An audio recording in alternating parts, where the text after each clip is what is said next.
10th floor of the Temple of Courage.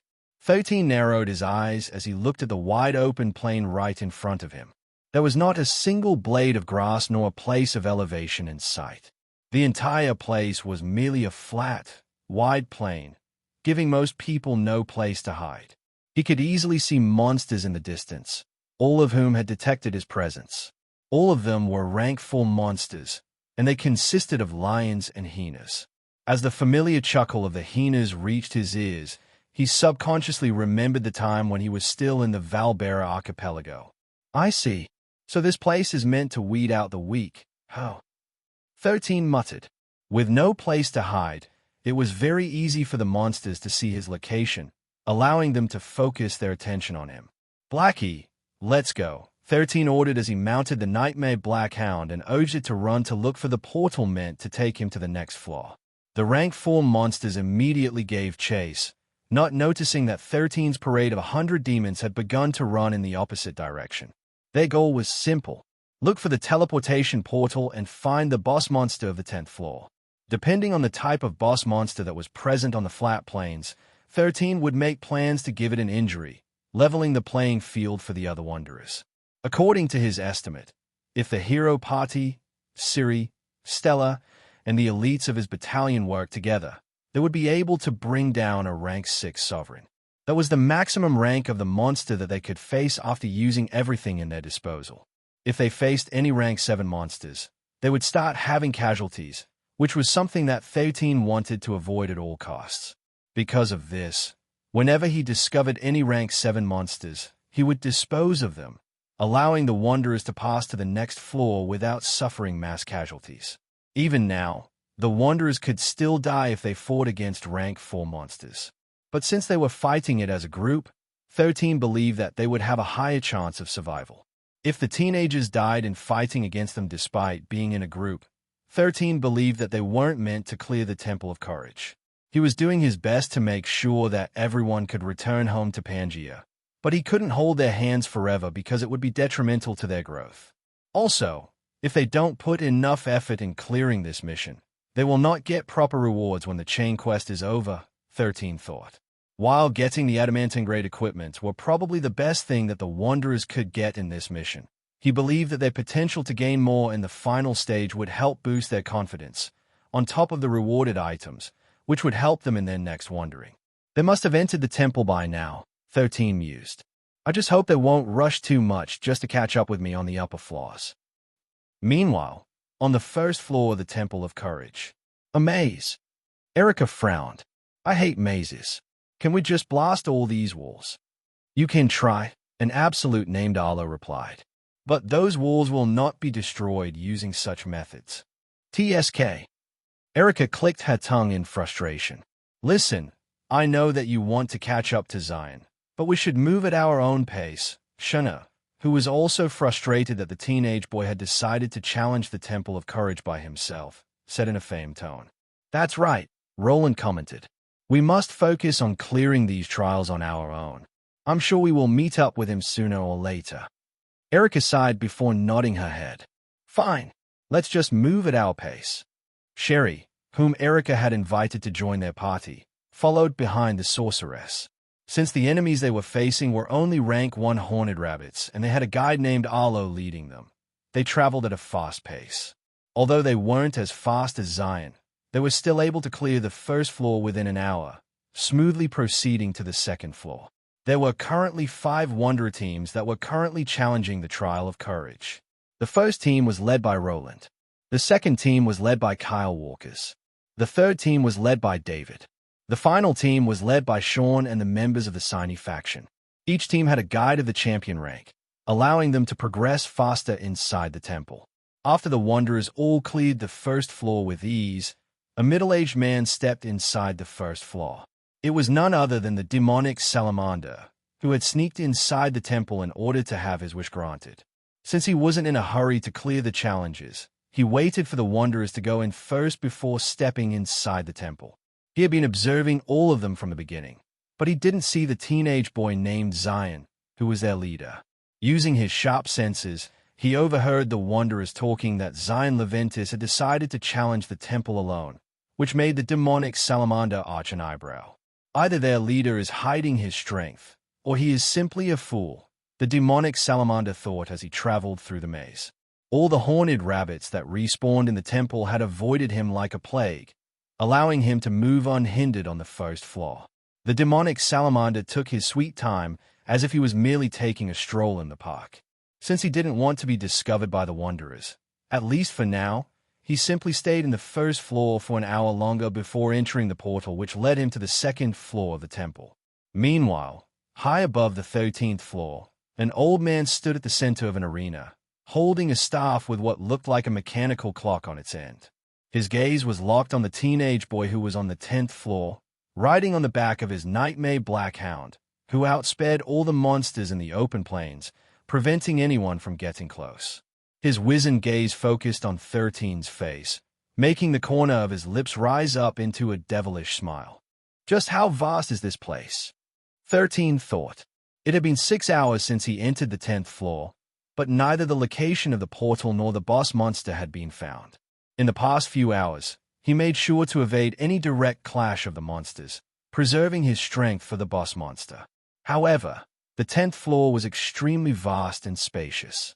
Maybe I should have talked to Aries and asked the help of a guide. 13 mused.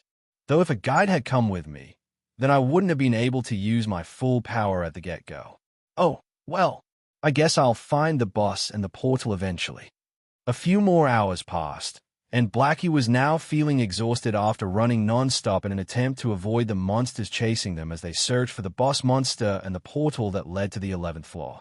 Rocky, come, 13 ordered. Immediately, the magma Balboa who was following behind Blackie from deep under the ground emerged to the surface. Take us to the mobile fortress.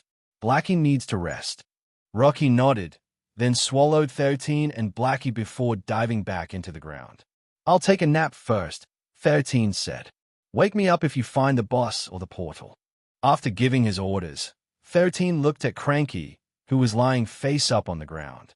Wanting to rest, he approached the pseudomagian prince and laid on his soft, fluffy underside. It didn't even take Zion less than a minute to fall asleep, tired from speedrunning his way to the 13th floor. Currently, only the members of the Parade of the 100 Demons were scouting every nook and cranny of the 10th floor.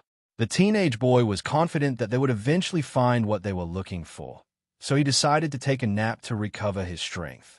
2 hours later, the magma Balboa suddenly stopped moving and extended his senses outward. Rocky suddenly felt a presence that made him raise his guard and observe his surroundings. As one of the strongest members of 13's monster army, the teenage boy had given him a few abilities that were perfect for scouting. Currently, one of those abilities had detected a monster presence that was of the same rank as him. Since this was an important discovery, he passed a mental message to Jiga and asked him to wake up their master so that he could know of their current situation. A rank 7 sovereign traveling underground like you. 13 rubbed his chin, making him finally understand why the members of the Parade of the 100 Demons hadn't been able to find the boss monster and the portal to the next floor. The reason for this was simple. The boss monster was the portal. If the monster died, the portal would appear where it died, allowing 13 to proceed to the 11th floor. I guess we have no choice but to fight it, 13 thought as he summoned his black flag to recall the members of the Parade of 100 Demons. Since Rocky and the members of his parade were the only ones proficient in underground battles, he decided to let them work together to fight whatever monster Rocky had sensed underground. Cranky was still in the middle of evolving, so it couldn't go out to help them fight the threat that they were facing. Everyone, get ready for battle, 13 ordered. The teenage boy then sat cross-legged on the ground and synchronized with Tiona, who would also head out to battle to lead his subordinates. Using their shared senses, 13 was finally able to discover the boss monster that they had been looking for on the 10th floor. It was a giant death worm that was as long and big as Rocky. The magma Balboa was easily 40 meters long, and its opponent was of the same size as him. In terms of raw strength, the death worm was stronger because it was a monster of pure muscles. But Rocky had strong firepower, allowing him to use long-range attacks against his enemies. Do it, Rocky, 13 ordered. Immediately, the magma Balboa's entire body started to emit flames, turning the ground around it into molten lava. It then dug deeper underground, turning its surroundings into an environment most suited to its fighting style. Since the opponent could also dig underground and was stronger than him, there was only one option that would grant him the highest chance of success. And that option was to turn the entire battlefield into a blazing inferno, making it difficult for the Deathworm to fight Rocky in its domain. Since the Deathworm had no eyes, and only relied on the vibrations in its surroundings, it wasn't able to see what was happening around it. But it could still sense Rocky's movement, as well as the rising temperature that was starting to make it feel uncomfortable. However, since it solely relied on its instincts, it decided to pursue Rocky and deal with the threat that was endangering its life. Rocky didn't engage the Deathworm in combat and simply left a trail of molten lava in its wake, making the Deathworm screech as its body made contact with the trap that 13 and Rocky had crafted. But although it didn't have eyes nor was it particularly intelligent, it still felt the danger that it was in. So instead of pursuing Rocky, the monster decided to retreat, forcing Rocky to chase after it. But the moment it had left the magma field that Rocky had created, the Deathworm turned around and charged at Rocky to counterattack. As if it was already planned beforehand, Rocky started escaping, leaving a trail of magma behind. This tug-of-war of retreat and offense continued for nearly 3 hours before the Deathworm had enough. It rose to the surface and traveled above land, targeting the monsters to devour so that it could replenish its strength. It was at that moment that the members of 13's parade of 100 demons finally made their move and attacked the Deathworm from all sides, similar to ants that were trying to bring down a monster that was several times bigger than them. Rocky prided himself as the strongest member of 13's monster party. When he first met his master, he was only 7 years old. Back then, he only followed the young boy because of Tiona, who could dominate snake-type monsters regardless of their form. Rocky was a rock snake and spent most of his time deep underground. But after that fateful encounter, he found himself mixed in all sorts of troubles. Originally, he only planned to pay lip service to the human boy because he didn't deem him worthy to become his master. However, the more he spent time with 13, the more he realized that the human boy wasn't normal. No, he was abnormal. A 7-year-old dared to scheme against a Magian prince. Not only was it a suicidal move, but it was also plain crazy. Rocky had wanted no part in it. Yet before he knew it, he found himself at the eye of the storm, unable to break free from the torrential wind that bound his fate to the boy whom Tiona recognized as his master. When the battle finally happened, he had wanted to escape. Even thinking of fighting against Arundel the Destroyer was madness. But, as the monsters, whom he recognized as his fellow victims and were unlucky enough to become 13 slaves, died one by one, Rocky felt something stir inside of him. He risked his life to save the human boy, even dying in the process. Just when Rocky thought that he had died, he found himself regaining consciousness within the chaotic battlefield where he should have died. Since then, he, Giga, Blackie, Hercules, the ogres, and trolls had become 13's beast companions. They, who were powerful monsters themselves, chose to obey a person whose future had been nipped in the bud by a god who wanted the system of cannon fodders to understand what it meant to become a cannon fodder. However, whether by the system god's design or not, 13 not only survived, but he also thrived. Rocky watched him grow up from a 7-year-old to a 13-year-old. Within the span of 6 years, Rocky saw things he wouldn't have seen otherwise if he hadn't met Zine Leventis. But what touched him the most and gave him a lasting impression was the moment 13 faced off against the Magian King after Cranky died. Rocky felt jealous and envious. Although the honey badger wasn't part of 13's monster army, the boy cried after his death. He felt 13's genuine sadness and remorse for the death of a monster who had sacrificed its life for him. The magma Balboa knew deep inside that 13's love didn't only extend toward Cranky. If he or any members of 13's monster army had died in the battle against the ancient 8-headed serpent, Rocky was certain that the teenage boy would react the same way and avenge them. Just like what he had done for the honey badger, who was currently sleeping inside his mobile fortress, 13 would risk his life to punish those who harmed them. But when Rocky thought that his master had died after the Magian King unleashed its breath attack against him, he felt as if something snapped inside of him. At that moment, Rocky no longer cared about self-preservation and charged at the Majin King, intending to die if it meant he could avenge his master. That wasn't the first time that he felt weak and helpless. And truth be told, he didn't want to feel that ever again. So as he stared at the death worm, who was being besieged by the members of the parade of 100 demons, Rocky made a decision. The death worm was stronger than him physically, and his only advantage over it was to create a terrain that was advantageous to the magma Balboa. But despite not being smart, the death worm understood that fighting his opponent in its own domain was suicide, so it decided to run away.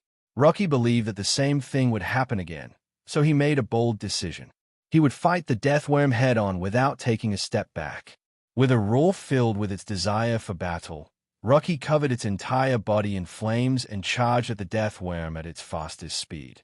The members of the parade of 100 demons were unable to penetrate their enemy's thick skin, which was made mostly of muscles. So when they saw the magma Balboa rushing toward them like a flaming comet, they decided to abandon ship and jump away from the death worm. Rocky's head collided with the death worm, making the latter skid dozens of meters from the ground before screeching in anger. It then lunged at Rocky, slamming its entire body against the magma Balboa, sending Rocky's body flying backward. 13 frowned, seeing that Rocky had ignored his order to fight the death worm only with ranged attacks. However, he didn't confront or order the magma Balboa to stand down to follow his instructions. He simply crossed his arms over his chest and watched through Tiona's eyes. Rocky was smart.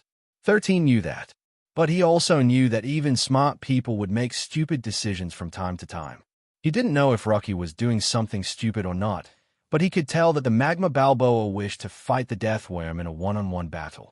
The main reason he didn't put a stop to it was because he could feel that something had shifted inside Rocky's mind, similar to gaining enlightenment. Since the magma Balboa was putting his life on the line, 13 decided to respect his decision. Currently, Rocky was being pinned down on the ground by the death worm, using its superior strength to overwhelm its opponent. At that moment, when the magma Balboa was having a hard time against his opponent, he heard 13's words inside his head. "Go, Rocky," 13 said. "Knock his lights off." The moment he heard his master's voice, Rocky felt as if 13's support and approval was the last push he needed to squeeze every bit of power from within his body. Suddenly, the flames that coated his body blazed brighter than ever. Rocky unleashed a primal roar at the same time the death worm unleashed its own. Without caring about its enemy's flaming body, the death worm bit down on Rocky's neck, severing it completely from its body. The members of the parade of 100 demons watched in horror as the magma Balboa's head was severed from its body. Not intending to take any chances, the death worm chomped down on Rocky's head, devouring it completely. Tiona was watching the battle from a distance, and seeing this happen, she screeched in anger as she rushed toward the death worm. Her master was inside Rocky's mobile fortress, and the possibility of him getting trapped inside of it after the magma Balboa was high, making her feel anxious. Suddenly, a familiar voice spoke inside her head, calming her down completely. "I'm fine, Tiona. Just stay where you are." The black snake nodded her head subconsciously because she always listened to her master's orders. The flames covering Rocky's body died down as it lay unmoving on the ground. As the victor of the battle, the death worm mercilessly devoured its opponent's body, feeling good that it had managed to defeat a strong monster. With this, the possibility of its raising its rank to the next level was assured, further increasing its good mood. However, just as it ate the last part of the magma Balboa's body, the death worm suddenly stiffened before collapsing on the ground, writhing in pain. Similar to an earthworm that had been sprinkled with salt, the death worm tumbled on the ground, making the land tremble due to its sheer body size and weight. White smoke oozed out from its mouth as it slammed its head repeatedly on the ground. It was trying to regurgitate the monster that it ate a while ago, which was baiting its body from within. A screech filled with rage, and pain spread across the 10th floor, making those who heard it shudder due to how intense it was. A few minutes later, the death worm's body was covered with white smoke. Earlier, the smoke was only being released from its mouth, but now, it was being released from every pore of its body. This continued for nearly half an hour. Then finally, the massive deathworm collapsed on the ground, dead. Till the end, it didn't expect that it would die after eating its foe, who had the ability to turn its body into magma, allowing it to reform anytime it wanted. Rocky knew that he wouldn't win in a contest of strength against the deathworm, so he decided to scheme just like what his master usually did. Since he couldn't defeat his opponent from outside, he decided to kill him from within. Rocky had planned everything perfectly, timing his body to collapse the moment the deathworm bit him. It was painful, but the magma Balboa endured, knowing that it could activate its skill called Flames of Rebirth, which he could use once a month. In short, Rocky took a gamble and won using brains and brawn. Fearing that the sleeping honey badger inside his mobile fortress would wake up to claim his prize, the magma Balboa didn't hesitate to devour the deathworm's core. Now that its enemy was dead, Rocky broke out from the deathworm's body, appearing outside once more. 13 pondered if he should take the body of the deathworm with him. But after looking at the body of the ancient eight-headed serpent, which was already taking a lot of space inside the mobile fortress, he decided to scrap this idea. It's only a rank 7 sovereign, 13 mused. I'll just leave it to the other wanderers. Since Rocky already obtained the core, they can have the rest. The teenage boy then shifted his attention to the portal that appeared a dozen meters away from the deathworm's enormous mouth. Since we fought a rank 7 sovereign, there's a possibility that we will be fighting another rank 7 or even a rank 8 sovereign on the 11th floor. 13 couldn't help but frown. Despite looking fine on the surface, Rocky was certainly exhausted after his rebirth. The magma Balboa was in no condition to fight another monster of the same rank, let alone monsters above its rank. He also couldn't rely on Cranky because the honey badger had entered a comatose state in order to let its body mutate safely after eating the Majin King's core. This meant that 13 had to rely on his strength, as well as the other members of his monster army, to overcome their opponent. Depending on the opponent, I might just let Rocky rest for a day to fully recover, 13 thought. I hope that the boss monster and the portal aren't in the same place. Rocky entered the portal as per 13's order and immediately found itself within a blizzard. Its body wasn't compatible with cold climates, so Rocky dug deep underground and traveled at a slow pace. The members of the Parade of the 100 Demons, with the exception of Tiona, also traveled underground to scout and look for the boss monster, as well as the portal that would lead them to the 12th floor. But just like the 10th floor, the 11th floor was extremely vast. To make matters worse, the entire floor seemed to be under the effect of a permanent blizzard, reducing visibility to nearly zero. After an hour of coasting underground, 13 decided to let Rocky rest and recover its strength, for which the magma Balboa was thankful. Since he had nothing else to do, 13 activated his Ring of the Apocalypse, which would send him to the Apocalypse domain, where its members were patiently waiting for his arrival.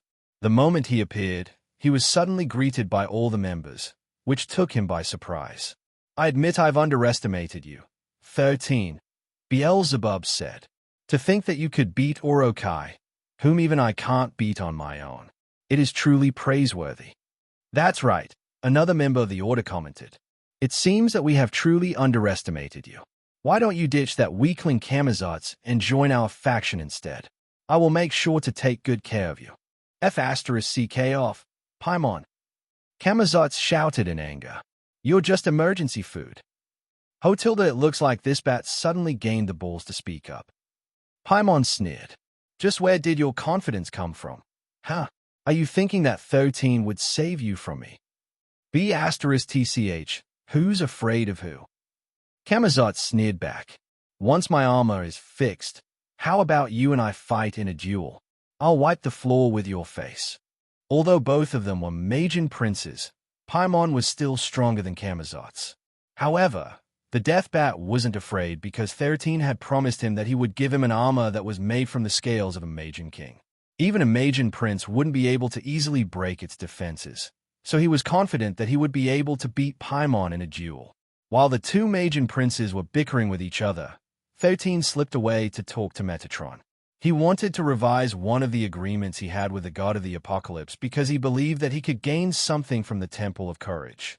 Camera Seepa watched the teenage boy's back with a faint smile on her face.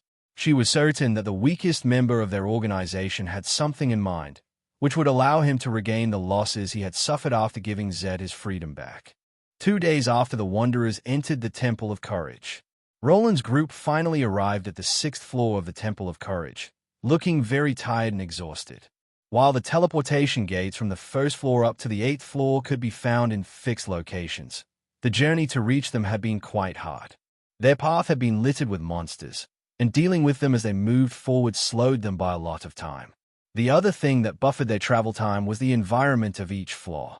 The 5th floor was a dense jungle. Not only did danger lurk everywhere, but they also had to find their way through the lush vegetation. The 6th one was a wetland, which annoyed Erica very much, so she spent most of the time flying in the sky. The Temple of Courage banned the use of any avatars, so they couldn't summon monsters to use as mounts to speed up their journey.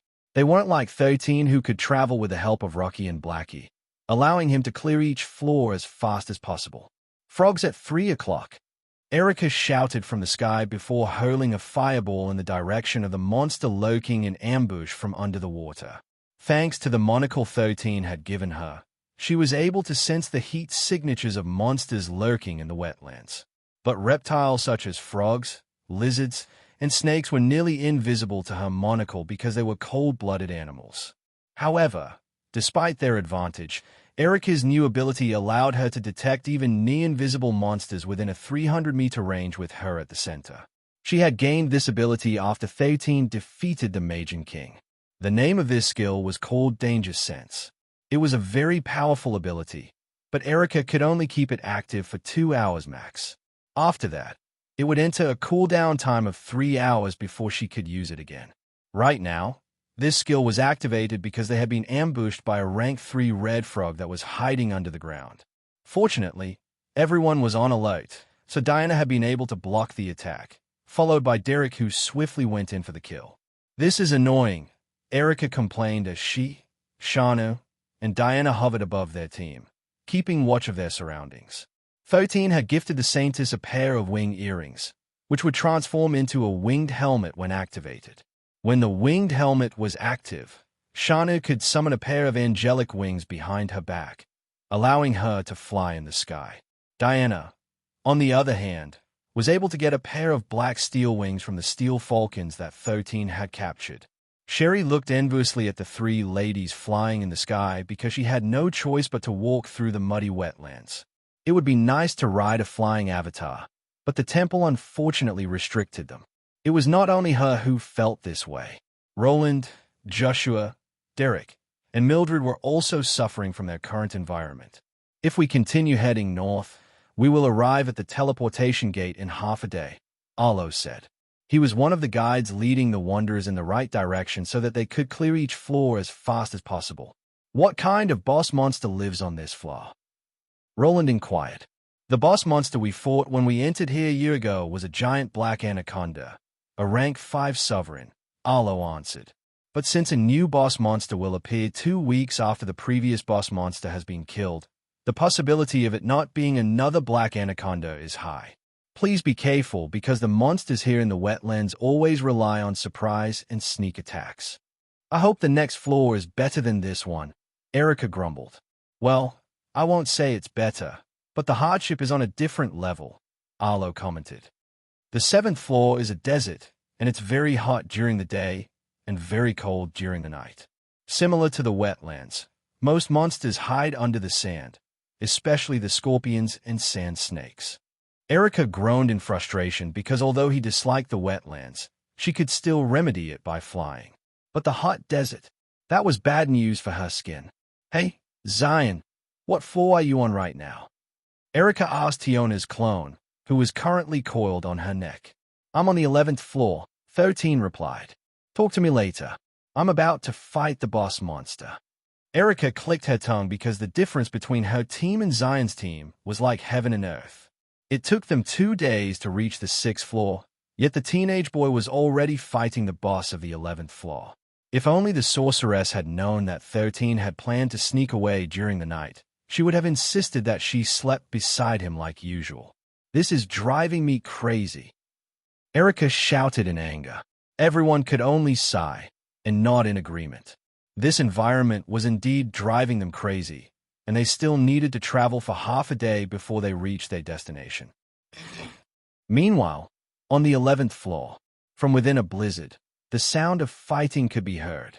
Despite Rocky's attempt to transform the entire battlefield into molten magma, the blizzard was too strong to make it possible. The monster they were facing was a Yeti-like monster but more savage and deadlier. It was a Chinoo. Its entire body was covered in white fur, making it nearly invisible in the snow. It had 2 black horns on its head and blood-red eyes that shone faintly, hungry for blood. Its wide mouth, filled with razor-sharp teeth, would make babies cry the moment they see it. But despite its size, this monster was very agile, able to jump dozens of meters in any direction, using its body to lunge at its opponent with feral ferocity. It was a peak rank 7 sovereign, which was a very difficult opponent to fight in its home court. Rocky might have been able to do something if the environment had been different, but even his flames couldn't fight against the laws of frost that were widespread on the 11th floor. "Let's do Plan B, Rocky," 13 ordered. The Magma Balboa, who had managed to get a 2-day rest after fighting the Deathworm, had now regained his strength. Because of this, he heeded 13's orders and burrowed underground to create tunnels, which it would use to trap the very agile monster who was nearly impossible to catch above ground. 13 didn't dare to summon Giga, Blackie, Hercules, and the others because they would not be able to do anything against the opponent, who was a natural-born killer within its winter wonderland. The only way for it to be defeated was to remove its ability to move, which was what Rocky was currently trying to do. Their only option was to build a deep, large pit, which would take the Chinoo by surprise and make it fall deep underground. Just like the Deathworm on the 10th floor, 13 deemed that the Wanderers wouldn't be able to defeat the boss monster, so he needed to kill it first to prevent the inevitable mass casualties among his subordinates. He understood that this was a battle of chance and attrition, but since this was the only way to secure an advantage over their opponent, he was willing to spend many hours crafting a place that would serve as the Chinoo's grave. The Chinoo narrowed its eyes as it scanned its surroundings. Earlier, a Magma Balboa appeared to challenge it, but now, it was nowhere to be seen. Since its opponent could move under the ground, it was hard for the Chinoo to pinpoint its exact location unless it was only 100 meters away from it. The boss monster had also noticed over 100 rank 1 monsters observing it from a distance, but it didn't bother to kill any of them. A rank 1 monster was nothing in its eyes, and even eating them wouldn't be satisfying. After 2 hours with nothing happening, the Chinoo assumed that its opponent had decided to run away. It didn't find this surprising, confident that, within its domain, it was invincible. This was not born out of arrogance but of self-awareness due to its understanding of its strength and environment. A Chinoo could be considered an ice demon that inhabited snowy mountains, devouring travelers who had strayed into its domain. Since the battle was over, it decided to return to its home, which was only a mile away from where it fought with Rocky. When the boss monster entered the cavern, it didn't find anything amiss, so it continued to walk toward the underground cavern, where it usually rested. Within the 11th floor, it was the king, the lord, and the sovereign of all monsters living inside it. They exist only to be consumed by this feral monster, who didn't even bother to enlist the rank 5 alpha monsters to be its subordinates. Everyone inside its domain was treated as food, and it wouldn't form a friendly relationship with its food. Once it finally arrived at its resting place, the Chinoo lay on the ground like it usually did and closed its eyes. However, a few seconds later, the ground under it gave way, making it fall into a pit that extended for miles deep under the ground. The Chinoo was caught completely by surprise and tried to look for something to grab on. Unfortunately, 13 had already considered this possibility, so he made sure that the hole was wide enough to prevent the boss monster from finding something to hold on to, preventing its freefall. For a brief moment, the Chinoo thought that it was falling into a bottomless pit. But a minute later, it saw something red within the darkness, and the temperature suddenly rose drastically. A minute after the boss monster fell from the trap that 13 created, it fell into a pool of lava, making it scream in pain. "Welcome to my world," 13 said as he sneered at the monster, who had given them a hard time on the surface. The Chinoo, who had heard 13's voice, immediately tried to use its ability to freeze everything in its surroundings, but Rocky was faster, tackling it without mercy. While the boss monster reigned supreme above ground, having the environment bend to its will, it was entirely different below ground, where 13 and Rocky had prepared a trap to counter its abilities. Rocky dragged the Chinoo's struggling body to the deepest part of his lava lake, as part of 13's plan. The moment they hit the bottom, Rocky immediately retreated as per his master's order. As if waiting for that moment, the lava surrounding the Chinoo immediately became frozen, turning into crystals as the Chinoo made a last-ditch effort to free itself from its hellish environment. What it didn't know was that it only sped up its doom. When the magma was cooled, it instantly solidified and turned into crystal, trapping the monster from within. Despite doing its best to free itself from its prison, the Chinoo was unable to break free, suffocating from the lack of oxygen in its surroundings. 13 observed the situation through Rocky's eyes and waited for the monster's death.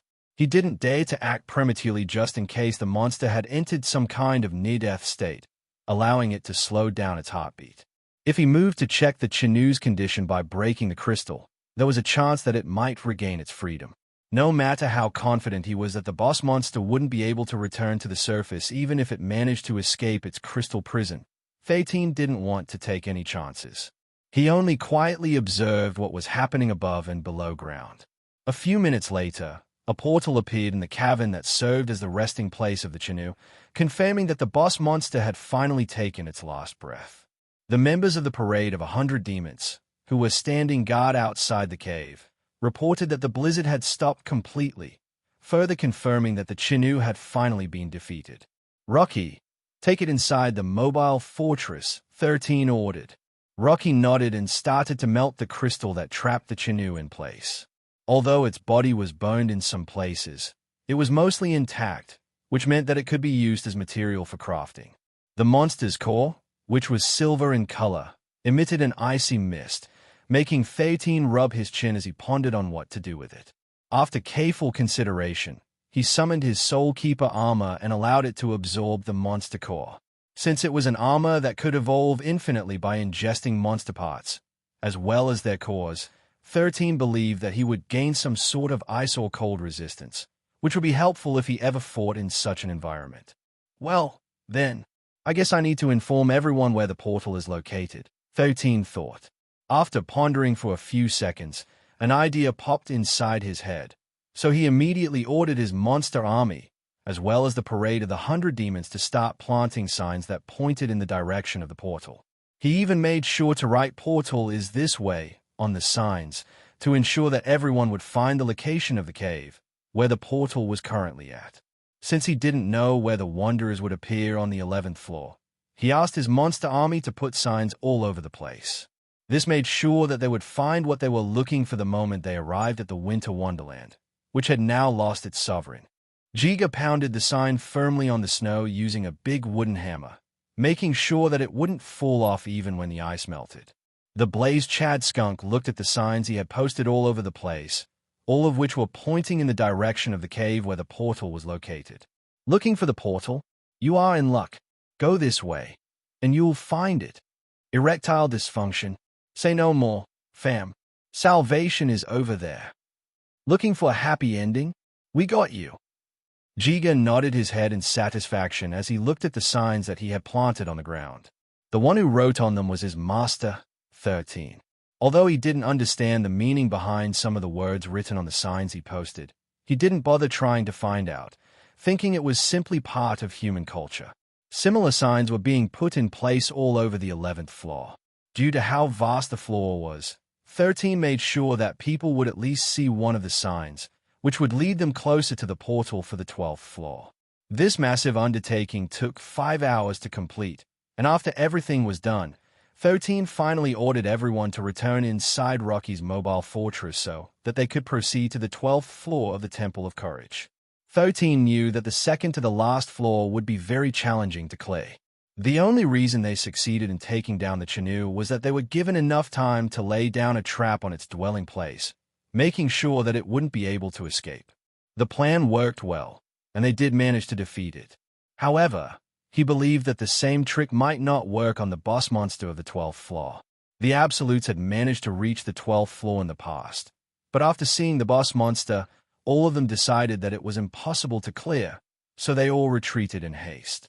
13 had asked the first guardian, Aries, about what kind of monster it was, and his answer was a rank 8 sovereign, Grievefoot. The Grievefoot was a giant ape that was at least 8 to 10 meters tall. Similar to the Chinoo, it was very agile, and it could even launch itself like a cannonball using its adamantine-like body to deal great damage to its foe. It was a monster that both had brawn and brain, making it an extremely difficult enemy to fight. The only monsters that could be seen on the 12th floor were monkey-type and ape-type monsters, and they were all under the leadership of this cunning beast. Just like the 11th floor, the weakest ape on the 12th floor was rank 4 monsters. But unlike the Chinoo, who fought alone, the Grievefoot liked to fight with its subordinates, which numbered over 100. The scary part was that it was also guarded by 4 rank 6 steel ape sovereigns, making the already difficult battle much more difficult. Given that it had a powerful army at its beck and call, the Absolutes made the right choice in retreating. A battle against these monsters, especially when their strongest fighters were only of the champion rank, was suicide. And now, 13 had no choice but to fight these monsters in order to pave the path for the other wanderers so that they, too, could reach the 13th floor, where their final trial was waiting for them. To 13's surprise, there was a record about the 12th floor of the Temple of Courage, stating that its size was 30 square kilometers. But aside from that, nothing else was recorded in his soul core. The trees are so tall, 13 thought as he observed his surroundings. He found himself in what seemed to be a great forest, where trees stood up to 50 meters tall, almost blocking out the sunlight due to how dense their foliage was. The sound of monkey screeches and howls reverberated in the forest, which made 13 frown. "Guys, you already know what to do," 13 said as he summoned his black flag. "Search for the boss and the portal." The members of the parade of the 100 demons scattered in every direction, burrowing into the ground so that they wouldn't be detected by their enemies. 13 also entered Rocky's mobile fortress for his own safety, not wanting to get ambushed while looking for his target. Somewhere in the 12th floor, the Grievefoot opened its eyes before scratching its backside. "We have visitors," the Grievefoot said in an amused tone. "It's been decades since we last had visitors." "Should we kill them?" one of the rank 6 steel apes asked. "Capture them alive," the Grievefoot replied. "I don't care if their limbs are broken as long as they still hold breath. It has been a long time since I last talked to other creatures aside from you and those monkeys. A change of pace is good too." The steel ape nodded and moved out of the cave, bringing over a dozen of its subordinates to help him look for the guests that had entered their domain. News that someone had entered the 12th floor started to spread like wildfire. The monkeys, who usually fought against the apes, found this news quite interesting, so they also told their brethren to look for these visitors and beat the apes in finding them first. The turf war between the monkeys and the apes had lasted for decades. Unlike the apes, who had a rank 8 sovereign leading them, the monkeys only had a rank 7 sovereign on their side. However, since the Grievefoot couldn't be bothered to deal with the monkeys, it made an agreement with a rank 7 sovereign. The two of them wouldn't interfere in the affairs of their subordinates. The apes still had the upper hand since their high-ranking fighters were greater than the monkeys. But when it came to mischief and cunning, the agile monkeys were unparalleled. They used the trees as their support and hiding place, so from time to time, they would have the upper hand. 13 still didn't know about it, but he had unknowingly become the center of attraction between the two hostile forces vying for the dominion of the 12th floor, which had remained unconquered for the past hundreds of years. 5 hours had passed since 13 had appeared on the 12th floor, and the flurry of activity among the monkeys and apes had intensified. For the first time in a while, the two groups avoid clashing with each other, prioritizing the search for the invaders. The apes wanted to find 13 because their lord had ordered it. The monkeys wanted to find 13 because they wanted to disrupt whatever the apes wanted to do, out of spite. Since both groups were like oil and water, the smallest spark could usually trigger a skirmish between the two parties. But this time, both sides held themselves back and focused on looking for the intruders in their domain. One of the monkeys shouted, alerting his comrade. Kasari, who was skidding across the ground at great speed, frowned when several monkeys started to head in his direction. However, the Ratman simply burrowed deep underground with its ability, unblocked passage, allowing it to pass through anything like walls and the ground, like a ghost. The only downside was that in this state, any kind of magic or elemental attack would kill it instantly due to the skill's weakness. Even so, it was one of the most used abilities among the members of the Parade of 100 Demons because of its flexibility. "Damn, we lost it again," another monkey complained. "Just spread out and make sure to monitor their movements," a rank 6 feral monkey commanded. "They can't hide under the ground forever." The monkeys and the apes had already discovered that the invaders were dozens of rank 1 monsters, which didn't pose any threat to them. However, they were nearly impossible to catch because they were fast and liked to hide under the ground whenever they were surrounded. Out of annoyance, the apes decided to no longer hold back and went for the kill. This caused the deaths of dozens of Tiona's army. But 13 could just summon them again anyway, so this was not a major concern. However, their exploration of the 12th floor was delayed since everyone seemed to be out for their heads. A few hours later, the monkeys and the apes had reached their limit and started to fight against each other in order to vent out their frustrations. This scene, which had been seen by 13 through the eyes of his subordinates, caught his attention. So the monkeys and the apes are not on good terms with each other. 13 mused. "I thought that they were on the same side." The teenage boy pondered for a bit as he watched the brutal battle between the two factions. Both sides had casualties, but the monkeys suffered more compared to the apes. 12 monkeys lay dead on the ground, while the apes only lost half that number. The main reason for this was the rank 6 steel ape, who didn't hesitate to destroy the trees the monkeys were using as footholds, forcing them to fight on the ground. And on the ground, the apes had the upper hand, resulting in the monkeys' deaths. The two sides fought for nearly half an hour before the rank 6 feral monkey ordered a retreat. 13, who was watching this battle from the start, ordered his subordinates to follow the monkeys.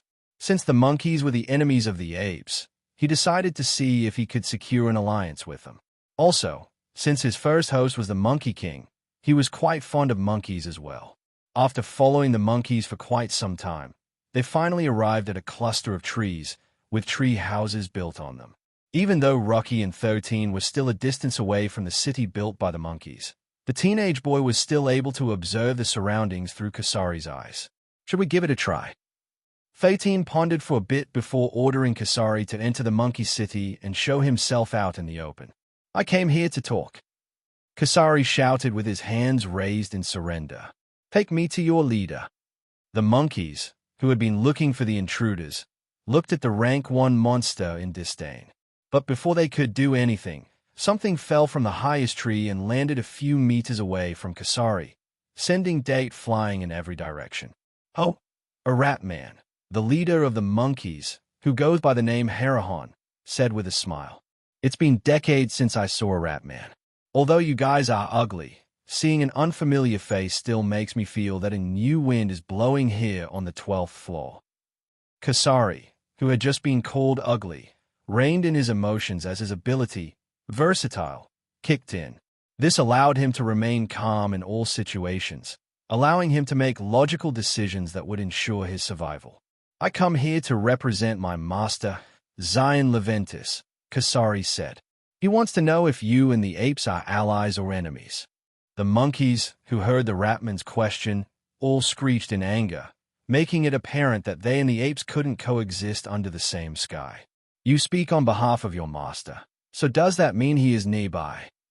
Herahan inquired. "Is on his way to this location," Kasari answered. "As you may already know, our goal is to proceed to the 13th floor. In order to do that, we need to defeat the Grievefoot. Are you interested in an alliance?" Herahan smirked. "You plan to use a borrowed knife to kill your enemy? Your master is really bold. While I do admit that we and the apes are enemies, that doesn't mean that we will simply throw our lives for your master's sake. No? Besides, I am not a match for Khan," Herahan stated.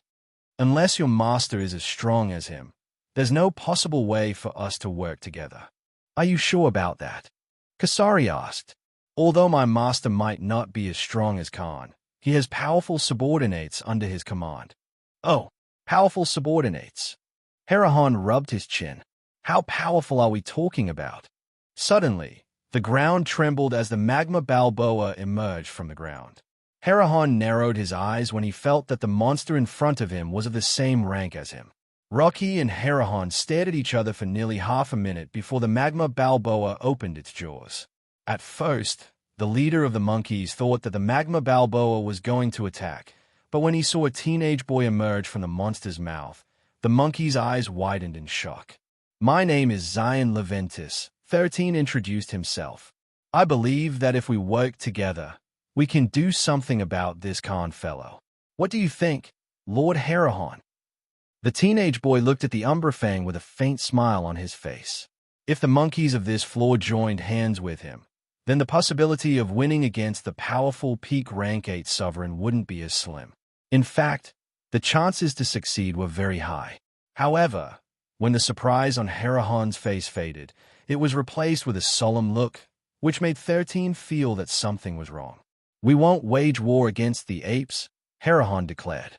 Small skirmishes are fine, but an all-out war is out of the picture.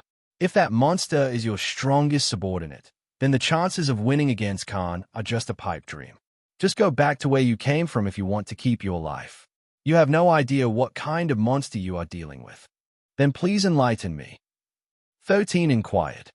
With our forces working together, we have a possibility to win, but you are saying that it won't work. You must have a reason for saying this. Yes. The Umbrafang chuckled before nodding. The reason I don't dare to burn bridges with Khan is because he isn't just an ordinary Greefoot, Herahan stated.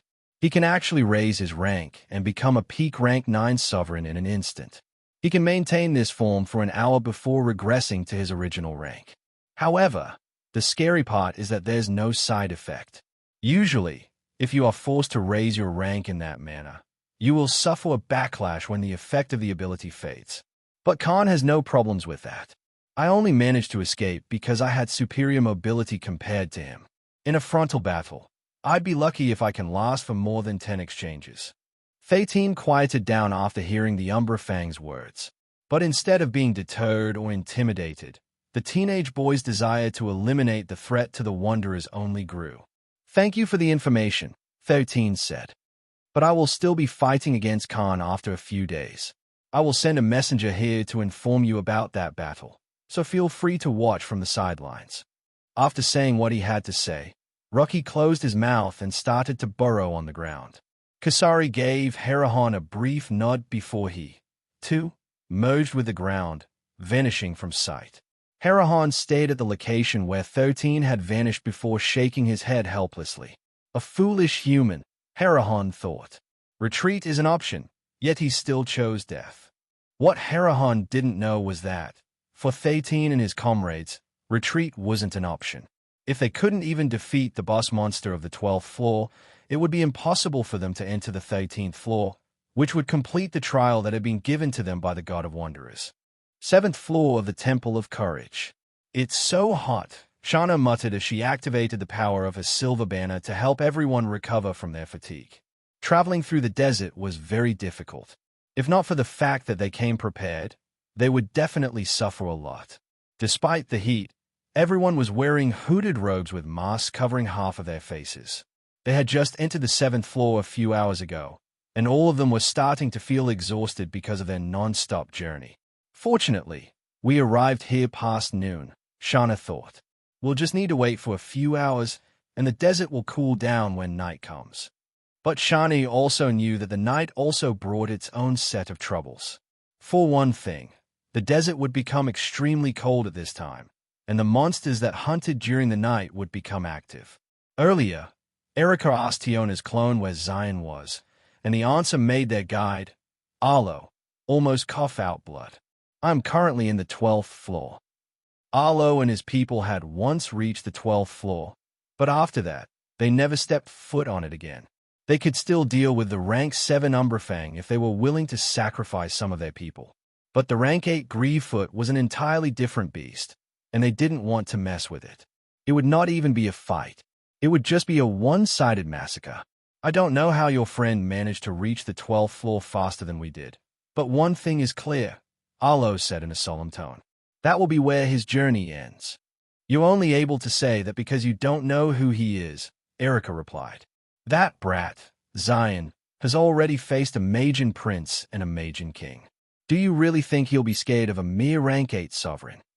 I don't know if those stories are true or not, but unless I see them for myself, I won't believe it, Arlo stated firmly.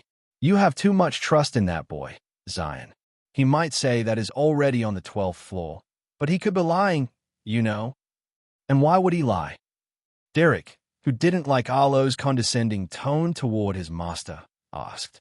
Do you honestly want to make me believe that a rookie is able to clear these floors on his own?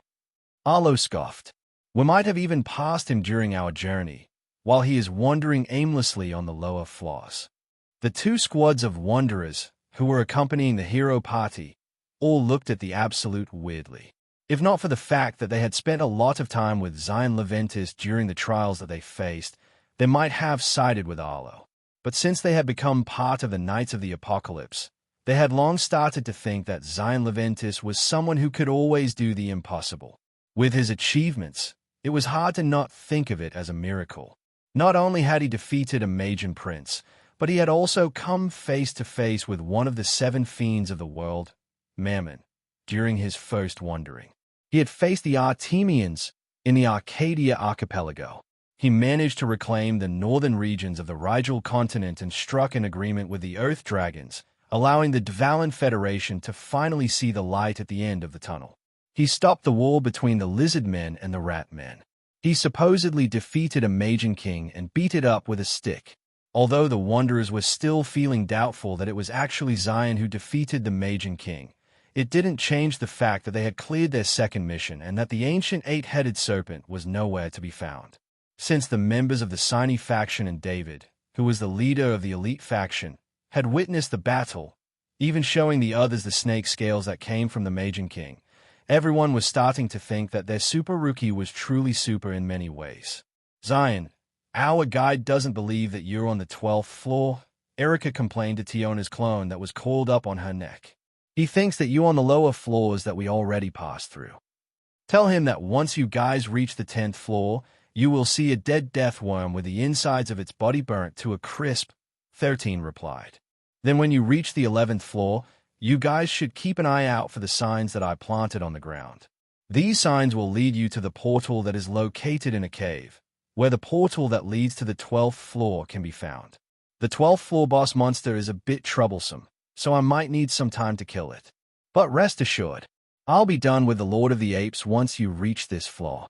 I'll try to strike a deal with the Umberfang to let you guys pass unhindered. However, that will have to wait until I defeat the Grievefoot. Since Tiona's clone was sharing 13's words through telepathy, everyone who was within a dozen meters of Erica could hear it. Hear that? Erica looked at Arlo with a smug smile on her face. Things will be proven once we reach the 10th floor. You will not have any complaints when you see the dead death worm, right? Of course, Arlo replied. If I see it, then I will admit that I was in the wrong. Although Arlo said that on the surface, he was starting to feel less certain about the teenage boy named Zion Leventis. Zion's voice sounded confident when telling them what they should expect to see on the 10th and 11th floors.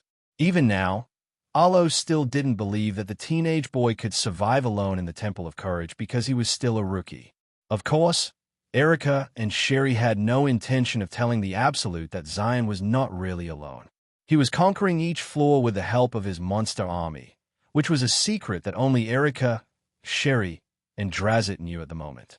2 days after 13 entered the 12th floor, 13 sat cross-legged on the ground while meditating. He had thought of various strategies on how to defeat the Grievefoot on its home turf, but nearly all of the methods he had thought of required him to make sacrifices. Although he was confident that he could win, the cost of winning would be the deaths of his subordinates. Naturally, he didn't want that to happen. What he wanted was a complete and overwhelming victory without the need to sacrifice anyone. Have I become weak? 13 thought as he asked himself while deep in thought. The past me would have laughed at the current me for worrying too much about the deaths of the monsters under my command. The teenage boy couldn't help but compare himself to the system of cannon fodders who had defied the system god and fought for the things he believed in, not caring about the consequences of his actions. Back then, 13 knew no fear. Even facing his death at the hands of his father, he didn't regret his decision to fight for what he believed in. When he regained consciousness in the body of Zion Leventis, who was lying on the hospital bed and hurting all over, he thought that, as he grew up, he would use anything and everything, including his current family, as tools to reach his goal. But 13 gained something that he didn't have thousands of years ago. The moment he became Zion Leventis, he also gained a heart. A human heart. A heart that made him feel things he had never felt before. Slowly but surely, he had come to care about his family. His annoying father, Gerald. His loving mother, Alessia. His shy yet competitive brother, Mikhail. His beautiful and courageous sister, Shasha. And Remy, who would melt his heart as she followed him around like a duckling following her mother duck. Now, they also have one more family member, Ria, who had suffered terribly in her past life. Currently, she was the most spoiled member of their family, getting all the love from her parents and siblings, which she returned to them in full. The current Zion was unable to sacrifice any of them to reach his goals. The same could be said for his monster army, who had always been there to fight for him regardless of what kind of opponent they were facing. They had already died once facing Arendelle the Destroyer, and he was certain that they would not hesitate to throw their lives away for him if need be. But 13 could no longer look at them as pawns in a game of chess between him and his father, the system god. The Umbra Fang and the feral monkeys had rejected his offer for an alliance because they believed that even if they joined hands with him, victory was unattainable. 13 understood that they didn't want to take risks and completely enraged the Grievefoot into slaughtering their entire race. This left him with no other alternative but to use drastic measures in order to secure a victory against his opponent. Do I have to use that method? 13 pondered. He didn't really want to use such a method, but the current situation left him with no other alternative but to do it. Rocky, head to the Monkey City, 13 ordered. I'm going to give Herahan an invitation.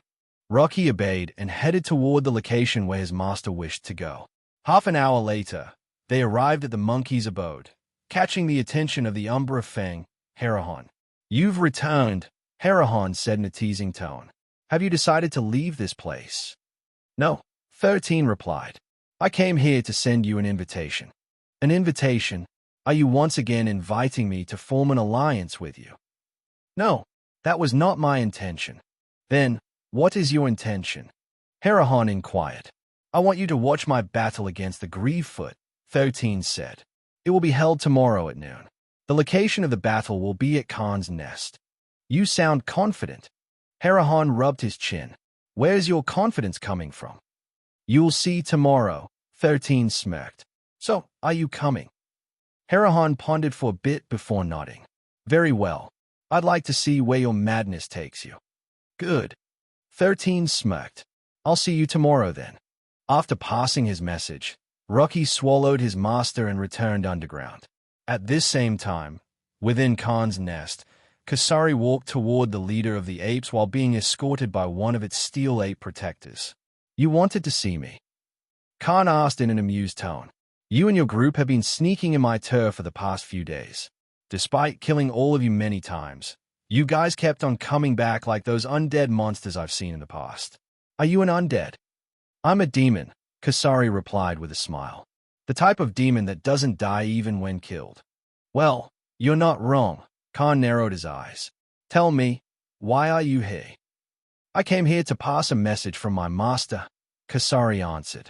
Tomorrow at noon, he will come here to defeat you in battle. Defeat me? Khan chuckled. Me? Are you sure he will come to defeat me? Kasari nodded. Yes. Interesting, Khan sneered. It has been a while since someone dared to challenge me. That coward, Herahan, once thought he could try his luck, but after a few exchanges, he ran away in fear of his life. I sure hope that your master isn't as timid as that cowardly monkey. You call Herahan a coward, which means you're very brave, right? Kasari asked. Brave? Khan laughed out loud. I'm the king of this place. If I wished for it, those monkeys would have died long ago. They are only able to live because I am allowing them to live. That's not what you call brave. That's what you call absolute power. Absolute power. Kasari chuckled. You call your current strength absolute power? Have you been fighting weaklings all this time? Taunting me will not have any effect, Ratman, Khan said with a smile. Tell your master that I will be waiting. I hope that he will entertain me before I snap his neck in front of you. I am looking forward to seeing how powerful you are tomorrow, Kasari sneered. I just hope you don't piss and share asterisk to yourself when you face my master. After saying those words, Kasari merged with the ground and vanished from sight. Khan only snorted at the Ratman's pitiful attempt to taunt him. This wasn't the first time that someone talked arrogantly in front of him. However, those who did were already dead. The Greedfoot only let it go because he knew that, even if he killed the Ratman, the latter would just respawn again like a zombie who just wouldn't be killed. Besides, the Ratman was only a minor concern to him. Khan was the undisputed overlord of the 12th floor, and soon, he would defy the laws that trapped him in the 12th floor of the Temple of Courage. In order to do that, he needed to eliminate the current invader, who was lucky enough to reach the 12th floor. As long as he completed this mission, the temple would allow him to challenge the 13th floor, which would allow him to regain the freedom that he had lost since what felt like a lifetime ago. 7th floor of the Temple of Courage. Siri had a discontented look on her face as she gazed at the boss monster that she and the hero party had killed. Usually, she would have been happy defeating a pseudo-6 sovereign, even if she had the help of others. But this time, she couldn't feel any joy in their victory. The three-tailed red scorpion was a rank 5 sovereign, but its fighting ability made it as strong as a pseudo-rank 6 monster. The main reason why Siri and the hero party looked troubled was the fact that the three-tailed red scorpion was already injured when they fought against it. However, despite its injury, the battle wasn't easy, and they even had a few close calls. If not for Derek taking a risk to unleash a blow that staggered the scorpion, which allowed Siri and Roland to deal the decisive blow, they might have suffered casualties on their side. The two squads of Wanderers, who were part of their group, had fought the rank 5 Alpha Scorpions, who were the bodyguard of the boss monster. Even they found the battle difficult, given that the majority of them were just rookies. The only reason why they survived the battle was because each rank 5 Scorpion was facing off against 20 Wanderers, all of whom were wearing adamantine-grade equipment. Erica was also helping the Wanderers from the sky, saving them from lethal blows from their enemies. Even Roland didn't look that good as he stood on top of the lifeless body of the three-tailed red scorpion. Arlo, who didn't participate in the battle, had his arms crossed over his chest. Before the Wanderers faced the three-scaled scorpion, the boy named Zion told them that he had cut off one of the red scorpion's rear legs before proceeding to the next floor. And just like what the young man had stated, the scorpion they fought indeed had one of its legs missing. Although it was only missing a leg, it had heavily impacted its balance and mobility. But despite all the monster's disadvantages, the battle could have ended differently if wrong choices had been made. Not only was the scorpion's exoskeleton very tough, but its reaction time was also very fast and very deadly. After defeating the boss monster, the portal that led to the 8th floor finally opened, making the two squads who were following the hero party che. Let's take a rest for 2 hours before heading to the 8th floor, Roland proposed. Is everyone fine with that? Yes, Shano answered. We need to regain our strength and stamina before we get to the next battle. The Saintess then embedded her silver flag on the ground, increasing the stamina regeneration as well as the healing regeneration of the people within its area of effect. What do you guys think about our recent battle? Roland asked when the members of his party, including Siri and Stella, had settled down. Stella, who had assisted the Wanderers in dealing with the rank 5 alpha monsters, didn't attack the boss monster, so she just meditated at the side while listening to the conversation. It was harder than I expected, Derek replied. The 3 scorpion tails have different roles. One is for defense, the other is for offense, and the third one is an all-rounder. It attacks and defends when needed. Its strikes are also incredibly fast, and they hit hard like a truck. My arrows also don't have enough penetrating power to pierce deeply on its exoskeleton, Mildred commented. Even though I aimed for its eyes, it would raise its pincers like a shield to protect it. Zion has also given us the information about the attack patterns of its tails, Erica stated. Although we knew what it was capable of doing, facing it in reality is really different. If that scorpion had been a rank 6 sovereign, not a pseudo-rank 6 sovereign, we would have died fighting against it, Joshua sighed. I don't know if I should thank Zion or not for severing one of its legs. If its mobility was a bit faster, I'm sure that we would have eventually been pushed back. Everyone understood that the boss monsters they had faced on the previous floors had been weakened considerably to match their level. It was as if Zion had made sure that their enemy wouldn't be too strong or too weak for them to fight. The battles were always hard, but they were able to find a way to triumph over their enemies. It's as if everything has been calculated to perfection, Siri muttered. I hate this feeling. Roland and the other members of the hero party nodded in agreement because they could understand what Siri was feeling right now. As much as Erica wanted to contact 13, the teenage boy said that he was preparing for a battle against the Grievefoot and requested that they didn't disturb him unless he was the one who initiated the contact first. Because of this, the sorceress felt very restless, knowing that somewhere on the 12th floor of the Temple of Courage, Zion was fighting a battle so that they would no longer have to fight it during their turn. She didn't know if she should feel happy or sad about the teenage boy's resolve to pave the path for them, allowing their journey to be less bloody than what the Absolutes initially expected. While Erica was thinking about this, the monkeys of the 12th floor started to move toward the east, where the nest of the Grievefoot was located. They had no intention of fighting and were simply going there to watch the battle that was about to happen. They stopped a kilometer away from the Grievefoot's nest and hung on top of the trees while waiting for the main fighters to appear. You've come, Harahan, Khan said in a teasing tone. Have you come to help my foe? When did you suddenly become brave? The apes started to laugh because they knew that Harahan wouldn't dare to fight against their leader, much less wage an all-out war against them. I heard that a human boy challenged you and your people, Harahan replied, doing his best to sound calm despite the fact that he was seething internally. I've come to watch a good show. A good show? Khan chuckled. Good. Make sure to watch it well. After all, who knows? One of these days, you might suffer the same fate. Harahan clenched his fist but didn't say a word of rebuttal against the Grievefoot, who was stronger than him.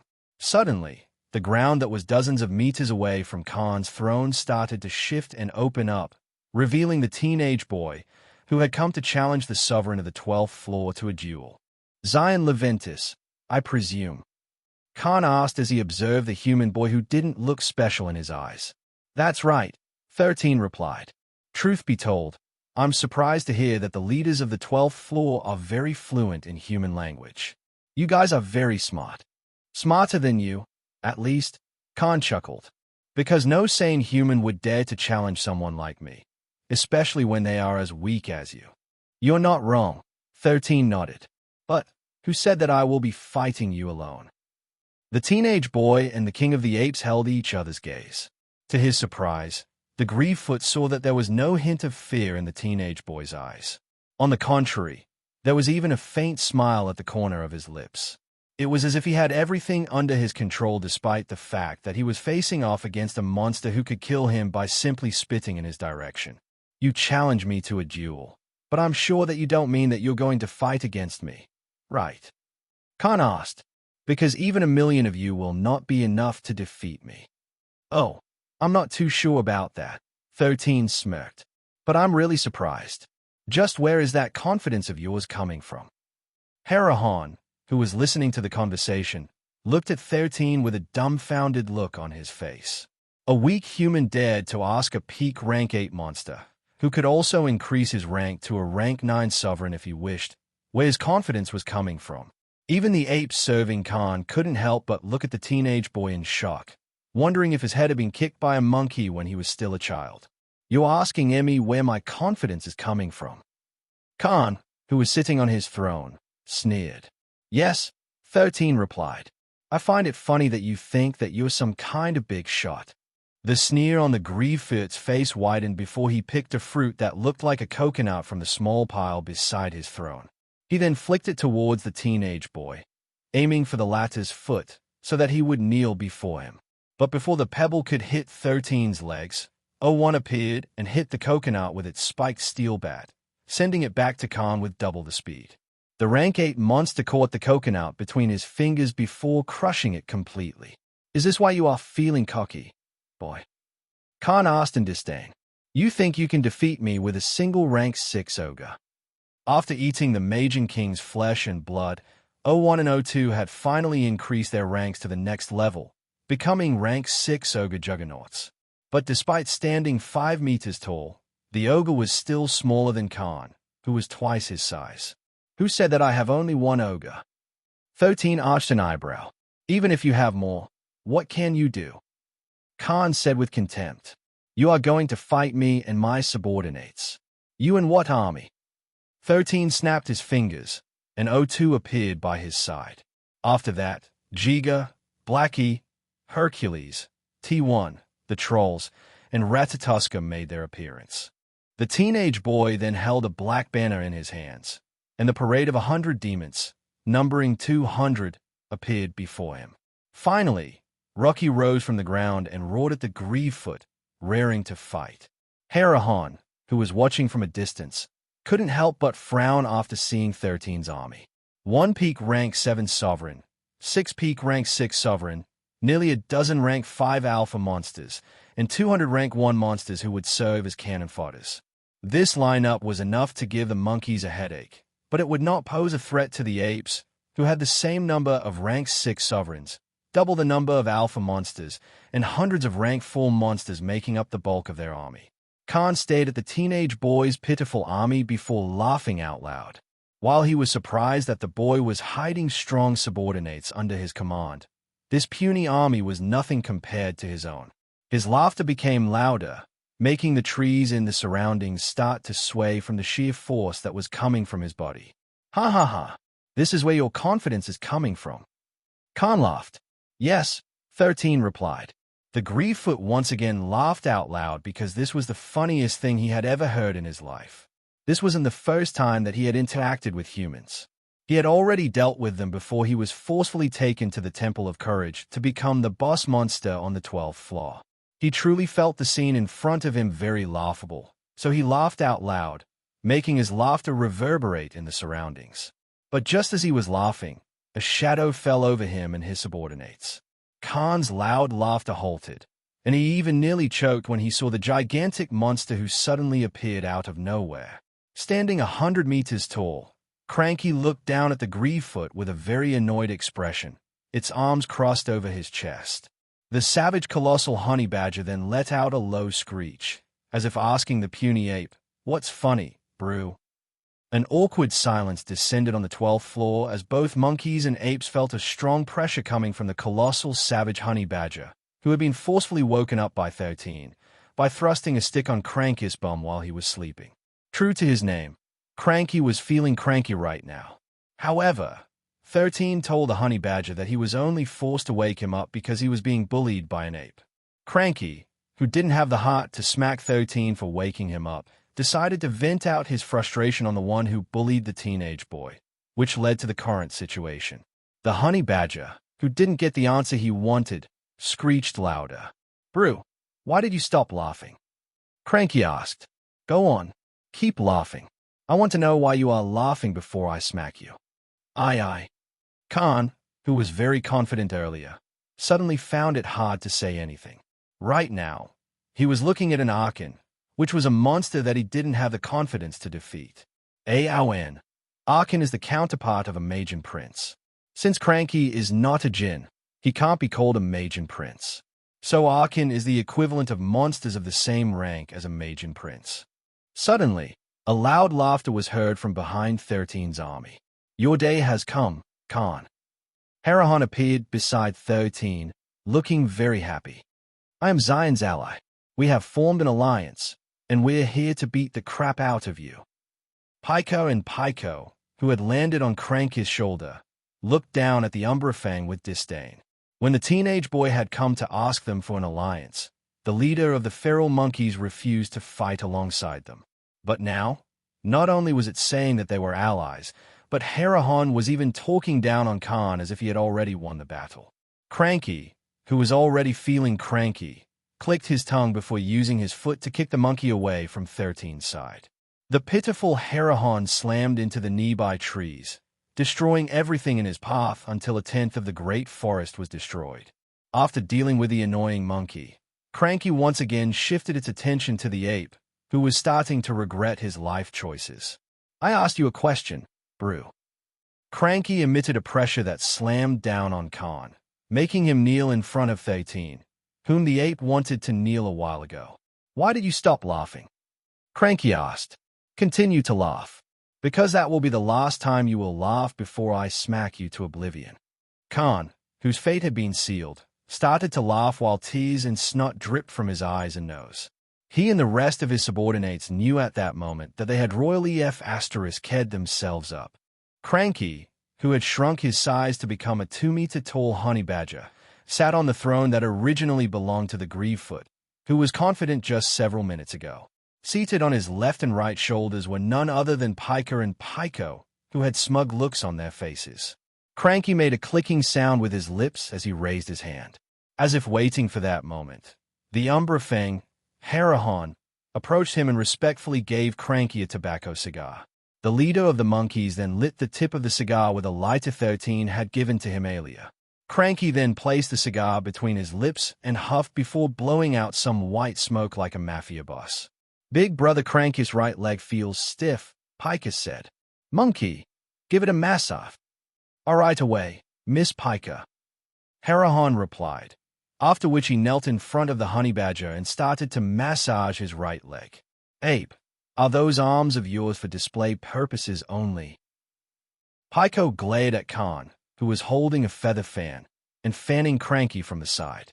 "Put some muscles into it, fool." "Why yes, Sir Pyko." Khan then increased the speed of his fanning, almost blowing the two baby Pokopokos off Cranky's shoulder. "Oi, what do you think you're doing, punk?" Pyko shouted. "Are you rebelling against Big Brother Cranky?" I wouldn't dare, Sir Pyko," Khan stuttered. "Then what are you doing?" Pyko said in disdain. "Do you think fanning strongly is good? Do you think stronger is better, huh?" "No, I made a mistake. I'm sorry." "TCH, do your job properly before Big Brother Cranky gets angry. You are this close to becoming his dinner, you know?" The Grievefoot then decreased his fanning speed, while the baby Pokopoko glared in his direction. Deep inside, Khan was unwilling to let the Dawn Bird order him around. But what could he do?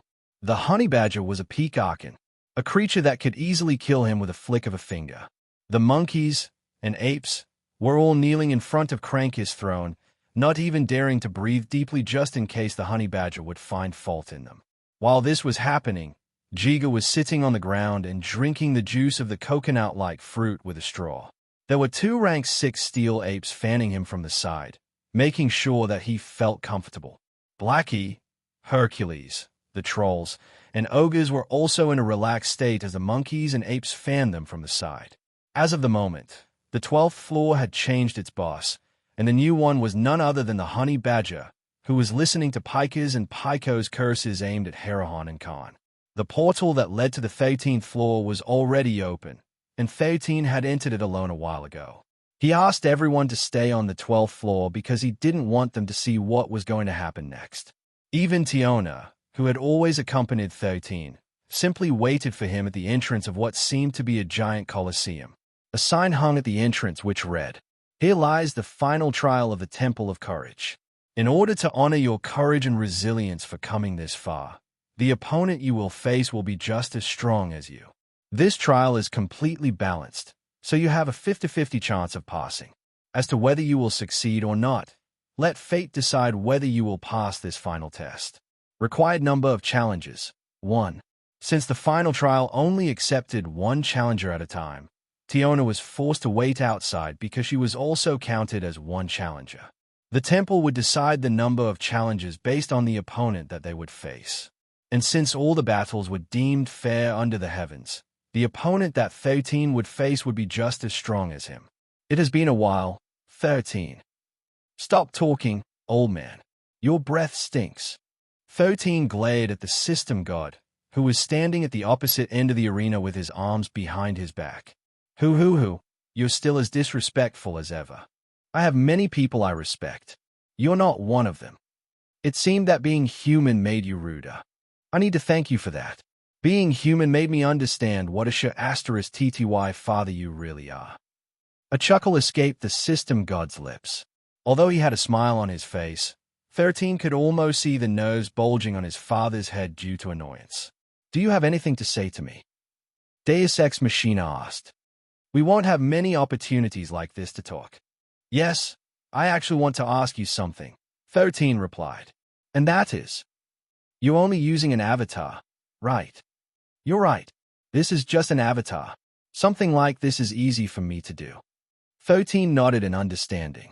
But a second later, he stomped his right foot forward and disappeared from where he stood. He then reappeared right in front of the system god and unleashed a straight punch aimed at the old man's face. Deus Ex Machina casually bent his body sideways, dodging 13's blow before counterattacking. As if expecting that move, 13 followed up his punch with a downward elbow strike without showing any bit of mercy toward the person who had sent him to Pangea. Two loud claps spread inside the arena, as 13 and Deus Ex Machina blocked each other's attack with the palm of their hands, conjuring shock waves around them. You've grown weak, Deus Ex Machina commented. And you've grown senile, 13 replied. You really want to have the last word, don't you?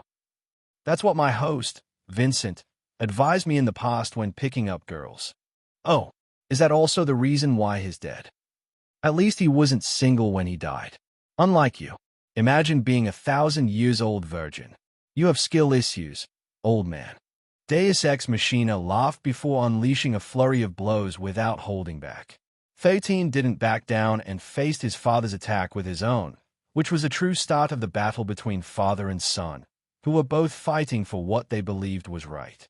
Tiona, who was standing outside of the arena, heard the loud booming sounds that were coming from within. She crawled back and forth at the entrance, wishing that she could see what was happening inside. Perhaps her wish had been heard because she suddenly found herself in the audience stands, looking at the battle that was being waged before her. The Black Snake had been by 13's side for many years. She had seen his battles up close, and even fought alongside him during those times. But this was her first time seeing her master fight seriously. Despite being a distance away, she could feel the hatred and killing intent oozing from 13's body, all of which were aimed at the old man he was fighting. After dozens of exchanges, the two combatants backed away and stared at each other. It seems that we have a spectator, Deus Ex Machina said as he glanced at Tiona's direction. Having someone to witness this battle is also a good thing. What do you think? 13 gave Tiona a sidelong glance before shifting his attention back to his father, who was unfazed by the exchange that they had done earlier. Actually, neither of them had suffered any injuries because they had the same abilities. Both could make accurate calculations and predictions as to what the opponent would do, allowing them to dodge, parry, deflect, and counter anything that they threw at each other. However, that didn't mean that 13 was having an easy time. He was using more brain power than usual because his opponent was very strong. I won't win in a battle of attrition, 13 thought. Since he's only using an avatar, he could transfer his energy to it, making it unable to feel exhaustion. In this regard, he has the upper hand against me. Deus Ex Machina smirked as he gazed at the teenage boy, who was looking at him with a calm expression on his face. I'm sure you are thinking that you won't win in a battle of attrition against me, Deus Ex Machina stated. And no, I am not reading your mind using my divinity. It's only a very simple deduction on my part. So, what are you going to do? Fighting me using only your fists isn't working in your favor. You're right, 13 replied. Punching you will not make me happy. The teenage boy then took out two vambraces and wore them on his wrists. He then summoned two short swords in preparation to use his righteous sentinel martial skill. Deus Ex Machina chuckled and summoned his staff. This staff had a very unique design with the tip looking like a machine-like sunburst, with the hands and numbers of clock. One of the system god powers was to rewind time. Although it could be considered an omnipotent power, it wasn't a power he could use lightly. There were multiple extremely strict requirements that must be met before this power could manifest. 13 remained calm as he looked at the weapon in his father's hand. Instead of being afraid, a faint smile even appeared on his face. He knew, with utmost certainty, that the staff in his father's hand was only a replica that didn't have the power of the original. The trial of the 13th floor was fair. Since 13 decided to use weapons, this meant that his opponent also gained the right to wield their own weapons. But since 13's weapon was affected by the restrictions on his body, this meant that the short swords in his hands didn't have any abilities or skills whatsoever. If 13 was fighting with many restrictions on his body, then the same restrictions would also be applied to the system god. Unless 13 took the initiative to change his way of fighting, the system god was forced to match his current ability and level, making the fight fair. Such was the law of the 13th floor. No one had an advantage over the other, and they would purely fight using their skills, determination, and luck. How about we spice things up a bit? Deus Ex Machina asked. How about we raise some stakes in this fight? If I win, how about I take that black snake away from you? Of course, if you win, I will grant you a wish. But I won't grant you a wish that has any relation to fate. Simply put, your wish to change the fate of cannon fodders is impossible to fulfill. Old man, just shut your trap, 13 said icily. You and the gods always like to play this game. Huh? You use the lives of others as chips in a casino, not caring if you win or not. For all of you, this is just a game that you can repeat until you're satisfied. Oh dear, did I step on a landmine? Deus Ex Machina chuckled. It's only a snake, 13. Just a Domini Mortis that you happen to find in the collection of a slave trader. Have you become too soft that you can no longer sacrifice others to reach your goal? I'm disappointed in you, son. Don't call me son, you son of a B***tch, 13 almost growled. Just a snake? I had enough of your nonsense. I will not allow you or any gods to take anything away from me anymore. This time, I will be the one taking things from you and fate. Systems have impeccable logic, 13. Deus Ex Machina shook his head. Since when did you become delusional? Or are you afraid that you will lose to me? Did you forget? Nothing ventured, nothing gained. This is an opportunity for you to gain something from this duel. Shut up, old man. 13 took a fighting stance. I've worked and suffered for thousands of years. Each time I complete my mission, I never asked you to grant a wish because I was stacking all of them to make one ultimate wish. Nothing ventured, nothing gained. Bullsh**T. I only made one wish using all the wishes that I was supposed to get, and you didn't grant it. So don't talk about promises you can't keep. You won't be taking Tiona or anyone from me ever again. If you try, I will go to the temple of the 10,000 gods and make all of you gods understand that mortals aren't your playthings. With a hate-filled roar, 13 charged at his father with his weapons drawn to kill. Deus Ex Machina sneered at his stupid son, whom he had successfully taunted by using the cannon fodders that 13 loved the most. Sparks flew every time 13's short swords collided with Deus Ex Machina's staff. The two of them had already exchanged countless attacks, and yet, there was still no clear winner. True to what the sign said, no one had the upper hand over the other. At least, that was what Tiona could see for the time being. She could feel her master's pain and anger as he hatefully clashed with the system god, intending to cut him to pieces. But despite using his fighting ability to the fullest, his swords just wouldn't reach the opponent. 13 had no idea that Deus Ex Machina was also having a hard time because he couldn't neutralize his son with the current strength that he possessed. Despite being stronger than his opponent, the system god was unable to draw out his full power and was forced to fight with the same restrictions that 13 had on his body. But even with those restrictions, he knew that when it came to fighting prowess and experience, the black sheep of his family was stronger than him. The only reason why he was able to fend off 13's attacks was due to the fact that his calculation power was stronger, allowing him to predict where 13's blows would land. Even though he was only using an avatar, it was still powered by his divinity. This meant that 13 was fighting against someone with the processor of a supercomputer, while he was just using the processor of an ordinary gaming PC meant for regular use. In layman's terms, it was a 1 GHz processor, 1 GHz, versus an Intel i9, which goes up to 6 GHz, in processing speed. This meant that Deus Ex Machina's calculation was faster, allowing him to compensate for his lack of combat experience. However, if both of their powers were unsealed, the system god would win hands down. After all, he was a god, with powers 13 couldn't surpass even at his peak. But now, things were different. They were fighting with equal stats, and the one with the best skills, experience, and luck would win at the end. We already know how this battle will end, you brat, Deus Ex Machina said as he parried 13's blow. Yes, 13 replied. This will end with your head rolling on the ground. Delusional son. Smelly old man. 13 was starting to feel his hands slowly going numb. However, he could also feel his senses heightening to its limit. All he needed was one chance, and his blade would hit its target. He knew with every fiber of his being that if he couldn't defeat the system god when they were evenly matched, there was no way he would be able to defeat him when he regained his powers. Tiona, who was watching the battle from the audience stands, noticed something peculiar in the arena where her master was fighting. Several symbols were etched on the ground, which 13 had made while dancing around the arena, chasing his father, to deprive the latter a single breathing moment. She was quite familiar with these symbols because she had seen her master use them many times in the past. Yes, as 13 fought against his father, he used the fighting style of the Righteous Sentinel and the Beast Heart Drunken Fist to create the symbols on the ground, which was now starting to near its completion. Rune Magic, the only skill available to 13, which he could only use when certain conditions were met. Tiona watched anxiously as her master completed the combination of runic symbols on the ground. The moment 13 deemed that the formation was complete, he slashed at his father while taking out a rank 6 beast core from his dimensional gate and dropping it on the ground.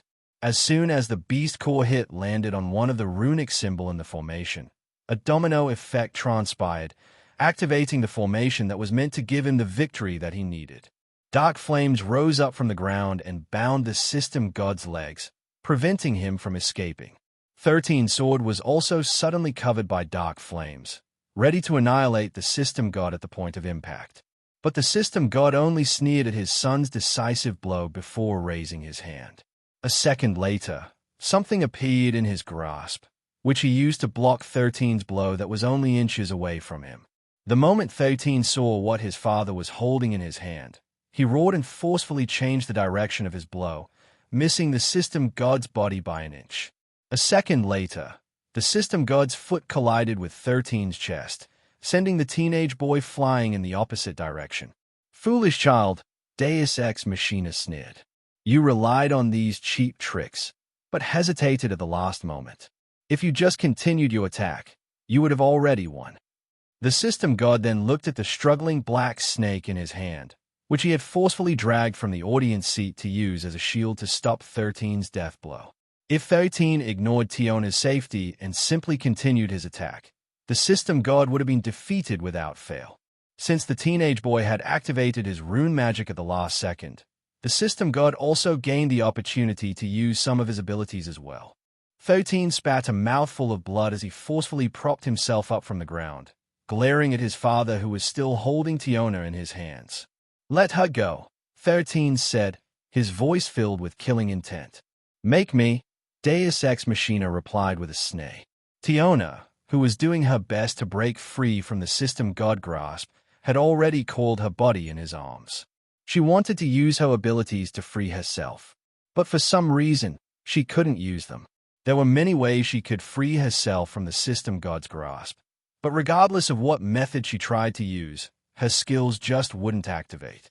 I'll tell you one last time, 13 said as a purple portal appeared behind his back. Let her go or else. The system god frowned when he saw the figure looking straight at him from the portal behind the teenage boy's back. It was none other than Metatron, who gave Deus Ex Machina a smile that made the system god understand that the black sheep of his family was willing to do something crazy if he didn't release Tiona from his grasp. The one will not allow you to do that, Deus Ex Machina said. Of course, he won't, 13 sneered. So, in order to stop me from doing this, what do you think he will do? You're bluffing. Okay, Metatron, do it. A chuckle escaped Metatron's lips as the purple portal expanded. But, just as the god of the apocalypse was about to do what he and 13 had agreed on, Someone appeared beside Deus Ex Machina and casually pried Tiona from his hand. "Okay, that's enough," Laplace Demon said coldly. "Don't include others in your family feud." Metatron chuckled before snapping his fingers. The purple portal shrank back to its original size. The god of Apocalypse then pointed his 2 fingers at his eyes before pointing it back at Laplace Demon, as if telling him, "I'm watching you." The right-hand man of the one then returned to the celestial realm, bringing Tiona with him to make sure that the system god wouldn't be able to use her again as a shield. What Metatron was about to do earlier was to open a portal that connected the homeworld of the Jinns, Gamora, to Solterra. When 13 discussed this with Metatron, the god of the Apocalypse thought that the teenage boy had finally gone insane.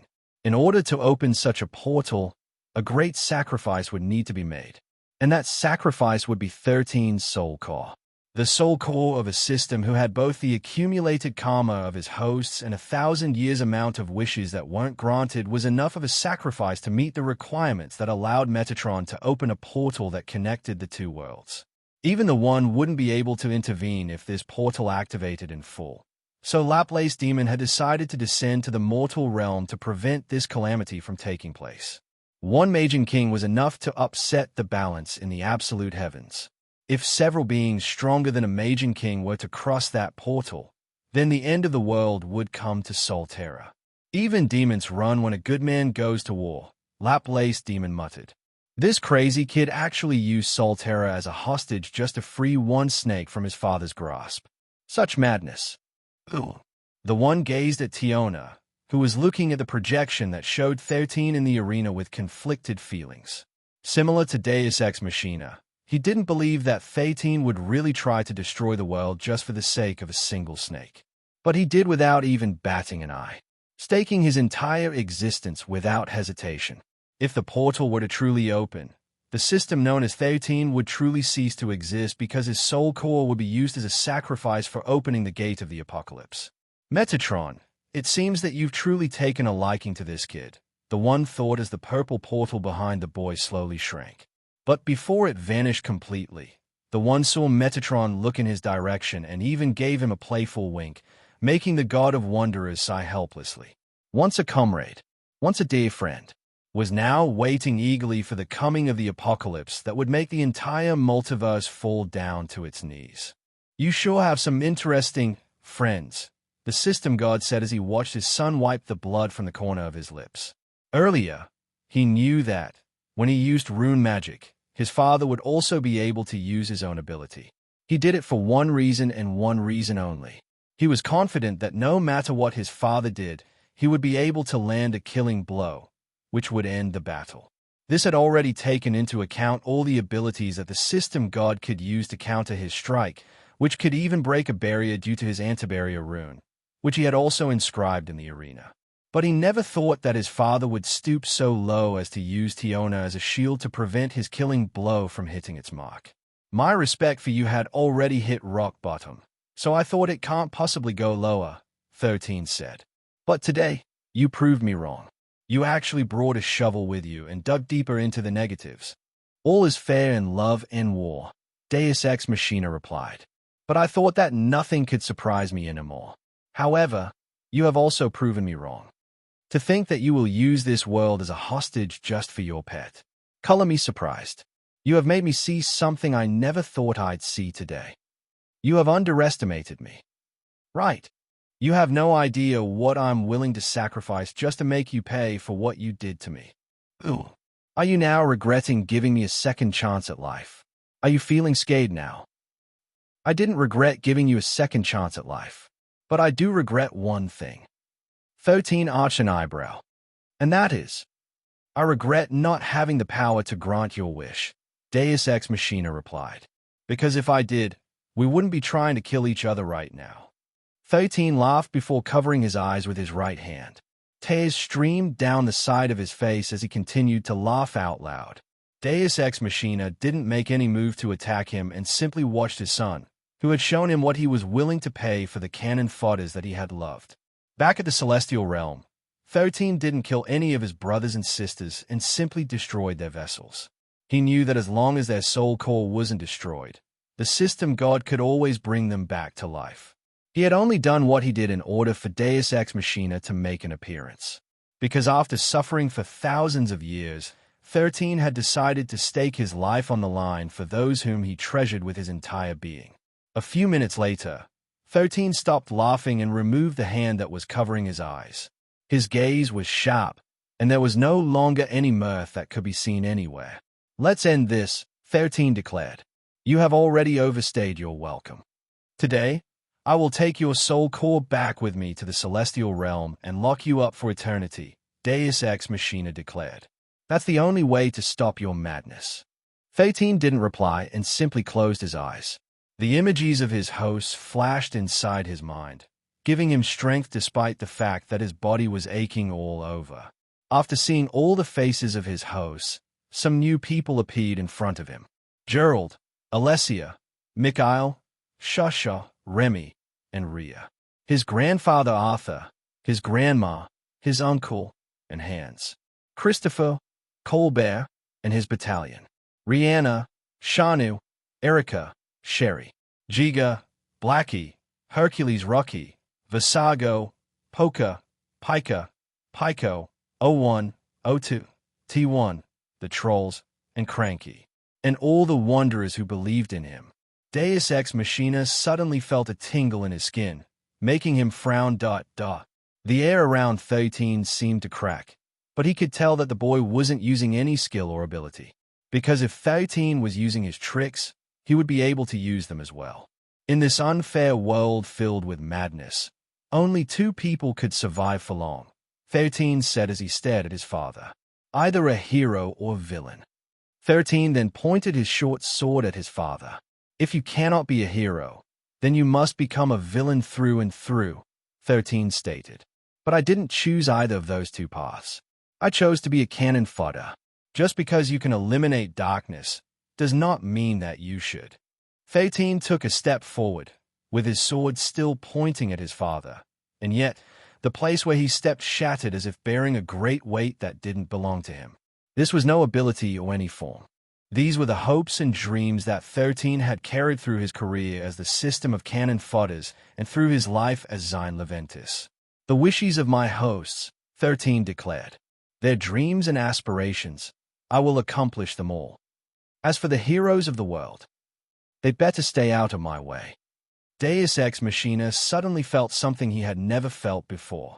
His hand, which was holding his staff, was trembling, making his eyes widen in shock. However, since this was a moment of truth, he firmly gripped his weapon and readied himself to unleash his ultimate attack that would end his son's madness once and for all. 13, who could tell what the system god was thinking, didn't even bat an eye as he continued to walk forward. With every step, the floor under his feet shattered as he carried the weight of countless worlds on his shoulders. "My dear Father, who is in heaven, hallowed be thy name," 13 said calmly before disappearing from where he stood and reappearing behind the system god, his sword still pointing forward. A moment later, the head of the system god rolled on the floor of the arena, its eyes wide in shock and disbelief. He didn't know what just happened, and the attack he was planning to unleash remained frozen in time. But before he could fully comprehend what just happened, he saw 13 looking down on him with a devilish smile on his face. "I will screw you 10 times over," 13 stated as he stepped on his father's face, and beat fate at her own bitchy game. A second later, the system god's head exploded like a watermelon hit by a sledgehammer. 13 then raised his hand and pointed his middle finger at the heavens. He stood straight and tall, and remained in that position even after he had lost consciousness.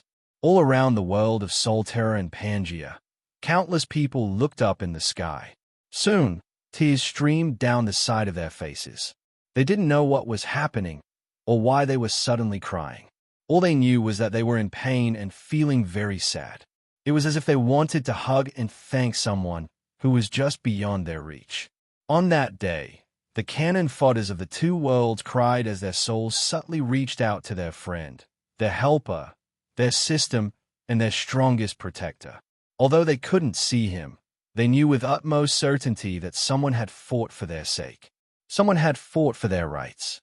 And that person was standing tall despite being unconscious, with a faint smile plastered on his tired and weary face. The one and Metatron stared at 13's lonely figure in the middle of the arena. The significance of his win against the system god was known to only the two of them. But despite all this, the two gods stared at the young man with hope. In a world torn by power and corruption, the one said softly, "A fallen system will bring out a symphony of change." Metatron grinned. "I'll lead it to its destruction." 5 days after 13 won the battle against the system god, Erica looked at the dead body of the giant death worm in front of her with a complicated look on her face.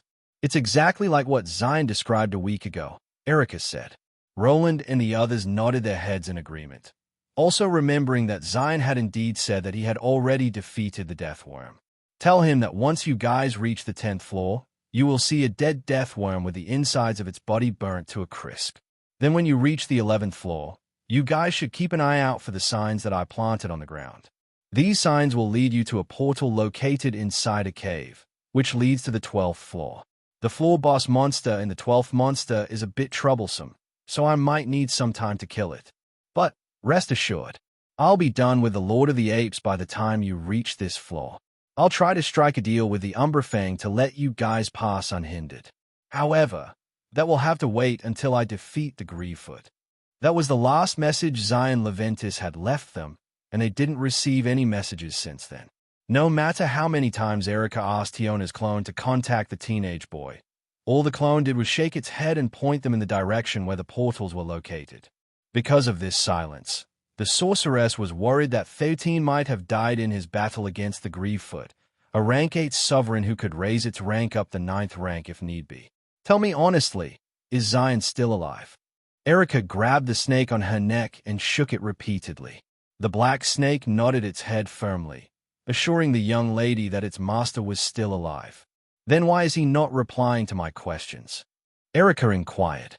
"Is he in a state where he can't talk to anyone?" The black snake pondered for a bit before nodding its head for the second time. "Is he seriously injured?"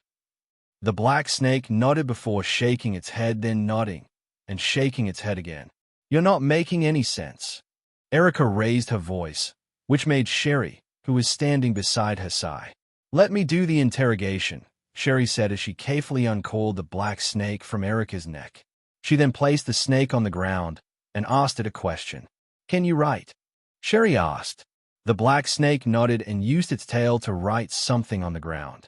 "Master is in a comatose state, so he cannot reply to your questions. But he has already received some treatment, so his life isn't in any danger." "What?" Erica, Sherry, and Shanu exclaimed at the same time. They didn't expect that the reason why they didn't receive any reply to their inquiries in the past few days was because 13 had entered a comatose state.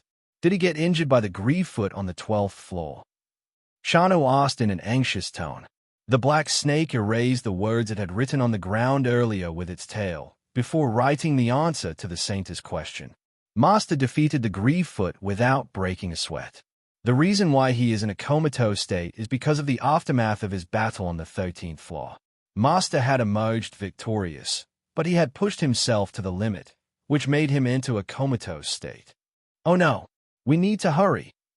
Erica grabbed the black snake and ran toward the portal that would lead her to the 11th floor without hesitation. Sherry followed right behind her because she was also very worried about 13's condition. The reason why the hero party and the 2 squads accompanying them didn't enter the 11th floor right away was because they were taking a break from their journey.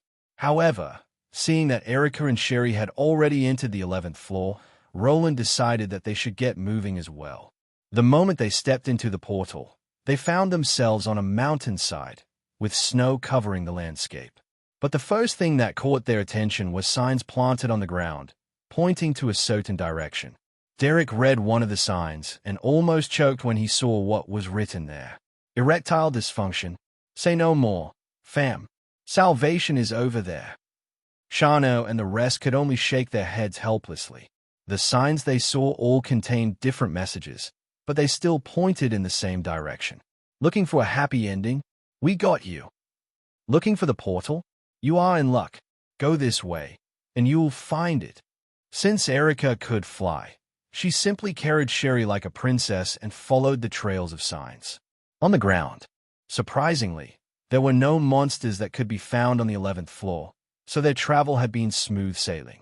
Half an hour later, they finally arrived at the location of the cave and wasted no time exploring its depths. When they arrived at the underground cavern, a portal shone brightly, making the two girls glance at each other. "Let's go," Erica said. "Okay." Sherry nodded. The two of them then entered a portal at the same time. When they regained their vision, they found themselves in a great forest surrounded by tall trees. Suddenly, they saw a black blur run in their direction, making the two teenage girls take a fighting stance. However, when the blur stopped right in front of them, Erica immediately recognized the night-made black hound who had accompanied them on their journey. "Blackie!" Erica and Sherry cried out at the same time before running toward the familiar monster who served Zion. "Where is Zion?" Erica asked. Instead of answering, Blackie crouched down and used his head to gesture for the two girls to ride his back. Tiona had returned to the 12th floor and told everyone to escort the Wanderers to the portal that would lead them to the 13th floor. Since Cranky had already made everyone his subordinates, there was no longer any threat remaining on the 12th floor that could endanger the lives of the Wanderers. Harahan and Khan were already sent to the domain of the apocalypse, including their high-ranking subordinates. Only rank 4 monsters remained on the 12th floor, and Cranky ordered them to hold signboards that said, "Don't run. We are your friends. We will take you to the portal that leads to the 13th floor." Currently, there were 100 monkeys and apes remaining on the 12th floor, and all of them were holding these signs to avoid the clash between the Wanderers. Since their new boss ordered them to not fight the humans, they had no choice but to obey, fearing that they would become Cranky's food. Since Blackie was one of 13's fastest monsters, they arrived at the portal that was glowing several meters away from a throne. Currently, no one was seated on the throne, so Erica and Sherry didn't pay attention to it. They simply entered the portal that led them to the 13th floor, where their final trial would begin. Upon arriving at the 13th floor, Erica and Sherry found themselves staring at what seemed to be a coliseum. However, the path that led to its interior was through a closed gate, which made Erica frown. At first, she tried to use her ability to fly, but it didn't work. This made her think that the only way to really enter the Colosseum would be through the closed gate, so she decided to inspect it along with Sherry. The two then found the signage hanging right above the gate and read its contents. "Here lies the final trial of the Temple of Courage. In order to honor your courage and resilience for coming this far, the opponent you will face will be just as strong as you.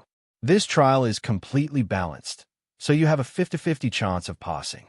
As to whether you will succeed or not, let fate decide whether you will pass this final test. Required number of challenges, 300. Current number of challenges, 2. We need to wait until we get 300 people." Erica muttered after a minute of silence. "Looks like it." Sherry nodded. Erica facepalmed because if she only knew that there was a requirement waiting for them at the 13th floor, she would have waited for the others to arrive first. "Let's just wait for them," Sherry proposed. "Yeah." Erica nodded before heaving a deep sigh. Suddenly, the ground in front of them trembled, and Rocky's head popped out of it. The moment they saw the magma Balboa, Erica asked if they could enter the mobile fortress. Rocky nodded and took the two teenage girls inside his mobile fortress. Erica and Sherry were hoping to find 13 there, but to their dismay, the teenage boy was nowhere to be found. The only thing they saw was the Giga, Hercules, the trolls, ogres, and Cranky. The honey badger was sleeping peacefully near the lake, with Pika and Pyko resting on his back. Visago and Poka were perched on top of the wooden house that the trolls and ogres had built for the guests that 13 might invite inside the mobile fortress. "I know the two of you are worried, but all you can do is wait," Visago said. "Zion is in a comatose state, but his life is not in danger. You don't have to worry about him. The two of you should just focus on clearing the final trial so that all of you can return to Pangea. That's the only thing that you can do for now." Erica and Sherry weren't too familiar with the Pokopokos, but they knew enough that they were monsters that 13 trusted very much. Since that was the case, the two of them decided to rest inside the wooden house, which currently had 6 bedrooms inside of it. Each room had a queen-size bed, so there was more than enough space for a single person to use. The two of them hadn't been able to enjoy sleeping in such comfortable beds for a while because they were forced to travel with everyone after the merger happened. So, it didn't take long for them to fall asleep. A few hours later, Jiga woke them up and motioned for them to leave the cottage. "The other humans have arrived," Visago explained. "Since Rocky's mobile fortress can't be known by the others, the two of you must leave for the time being." Both girls nodded in understanding because the mobile fortress was one of 13 secrets and trump cards. A minute later, they once again appeared in front of the gate. But this time, they were well rested and have recovered most of their fatigue during their journey. Half an hour later, Roland appeared on the 13th floor, followed by the other wanderers. "Seriously, the two of you should have waited for us," Derek complained. "Why did you run off all of a sudden?" Erica ignored Derek and simply stated the number of challenges that were appearing on the gate. Required number of challenges, 300. Current number of challenges, out 210. That was the exact number of wanderers consisting of the hero party and the 2 squads accompanying them. But just as Erica thought that they would still need to wait for the other teams to arrive, another person stepped out of the portal. It was none other than Sean, who was the leader of the Signy faction. After a while, 400 additional wanderers entered the 13th floor. But it didn't end there. The other teams, led by David and Kyle, also arrived just a few minutes after Sean's arrival. All the wanderers, numbering just a little over 900, have all appeared at the last floor of the Temple of Courage. Required number of challenges, 300. Current number of challenges, are 923,300. Number of challenges exceeded the limit. Please choose 300 representatives to open the final trial. After Erica told everyone the requirement to open the doors, a discussion was held among the wanderers. After a while, everyone agreed to send the hero party as well as the first 2 squads as part of their representatives. The rest was filled up by Sean and the Signy faction. Kyle and David also joined the 300 wanderers who would challenge the final trial. Since the last challenge was fair, it also meant that if all the strong people worked together, the opponent would match their strengths as well. Because of this, the rookies didn't have a problem letting the strong people go ahead of them. The moment the final representatives were selected, the gate of the Colosseum opened, inviting the wanderers inside its battleground. The other wanderers, who weren't chosen, all disappeared one by one, and reappeared at the audience stands of the Colosseum, getting the best seats to watch the final battle of their mission. "Guys, since this trial is supposed to be fair, wouldn't this mean that the opponent we will face is very strong?" Derek asked. "I mean, there's 300 of us here, and all of us can be considered as the best fighters among the wanderers. Aren't we in trouble?" "Calm down," Roland replied. "As long as we all work together, even if we face a rank 7 monster, we might have a chance to defeat it. After all, this trial should be fair." Derek, who deemed that Roland's words were true, took a deep breath and prepared himself for the inevitable. When the 300 wanderers had finally taken position inside the arena, a pillar of light appeared at the opposite end, making everyone glance in that direction. When the light faded, everyone's eyes widened in shock as they looked at their opponent. "Oshu *T, Derek cursed as he subconsciously tightened the grip on his weapon. Shane, Erica, Sherry, the hero party, the Signy faction, Kyle, David, and the elites of the wanderers all had grim expressions on their faces as they gazed at the adversary they needed to defeat. Standing several meters away from them was a teenage boy with short black hair and green eyes. He was holding a golden metallic staff in his hands and was looking at the wanderers with an indifferent gaze, devoid of any human emotions. "Everyone, brace yourselves," Roland shouted, breaking everyone out of their daze. *T. Erica also cursed before biting her lips. She found it unfair that the final trial that she needed to complete revolved around beating the teenage boy, whom she hadn't seen for more than a week. "Of all people, why should it be you?" Shana said bitterly as she gripped the silver banner in her hands firmly. Zion Leventis stood in front of them all, acting as the final boss, which would be their final trial in the Temple of Courage. "Everyone, don't do anything reckless, and hold your ground. David shouted. The moment the young man saw the golden staff in Zion's hand, he was instantly reminded of the time when he personally witnessed the rookie kill a Magian king. His shout broke everyone out from their daze, making them all take a defensive stance. "Don't attack," Roland declared. "Wait for my signal."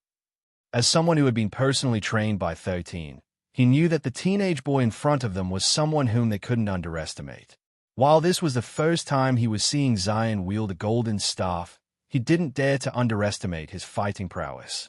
"Zion, it's us," Erica shouted. "Why are you fighting us?" Zion didn't even react to Erica's call, and simply gazed straight at them with indifference. "Hey, Master, it's me, Derek." Derek shouted. "Are you the final boss? Where is your BGM music?" As if waiting for that cue, an ominous sound of an organ being played reverberated in the surroundings. The moment Derek heard this, he nearly choked on his saliva because he just meant it as a joke. "Everyone, please listen to me first," David said. "The weapon in Zion's hand can increase its length and size. I don't know what its limit is, but it can extend for hundreds of meters, and its size can become as big as an entire skyscraper. He used that staff to kill a Magian king, so be very careful." David knew that he needed to share this information to the others so that they could better understand what they were up against. But after hearing his words, everyone thought that he was just joking. If 13's golden staff could really increase its length and size to that of a skyscraper, wouldn't that mean that all of them would be crushed like insects? "I know it's hard to believe, but it's true," Sean, who knew that he had to step up to clarify things, commented. "We've seen it with our own eyes, so don't take our words lightly." Roland gripped his sword tightly before speaking out his mind. "I will tell you this, Zion is stronger than me," Roland stated. "If everything you say is true, and his weapon could really increase its length and size to that of a skyscraper, we have no chance of winning. But this trial is supposed to be fair after all. We can definitely win if we work together. So, everyone, prepare for battle." Erica closed her eyes and took a few deep breaths before opening them up again. "You're not Zion." Erica glared at the teenage boy in front of her. "Zion will never hurt us. So, it's impossible for you to be him. Since you dare to use his appearance, I'll burn you to ashes." A pair of blazing wings appeared behind Erica's back, giving her the power of flight. She hadn't been able to use this ability earlier, but now that she was inside the Colosseum, the restriction had been lifted. "We will fight him the way we fought the sovereigns in the lower floors," Joshua, who was the sage of the hero party, declared. "Roland, Derek, and Siri will act as the vanguard, while the rest support them." Stella, who was standing at the middle of the formation, took out her starlight bow and pulled on its string. She was now going to fight seriously, so she didn't need to use her normal arrows in battle. The young lady believed that her magic arrows would be more effective in the upcoming battle. Siri, who had never won a battle against 13, held her war axe with a solemn expression on her face. As someone who had fought Zion repeatedly, she was still unable to read his attack patterns because it was forever changing. Diana and Shauna glanced at each other before nodding their heads at the same time. The two of them then planted their golden and silver banners on the ground, creating a synergy effect that amplified their powers. Suddenly, the teenage boy who was holding the golden staff in his hands raised his hand and made a come-and-get-me gesture. His eyes were still devoid of feelings, and no one could tell what he was thinking. "On my signal," Roland said as the swords in his hand shone brightly. He intended to finish the battle as fast as possible because if the signage was being truthful, their opponent was as strong as 300 Wanderers. The members of the hero party, the Signy faction, and the other Wanderers all took their respective positions. They were treating this battle as a raid boss battle, which would require coordination from all parties. "Fight!" Roland declared as he took a step forward and shot out like a comet, leaving trails of blue colors behind him.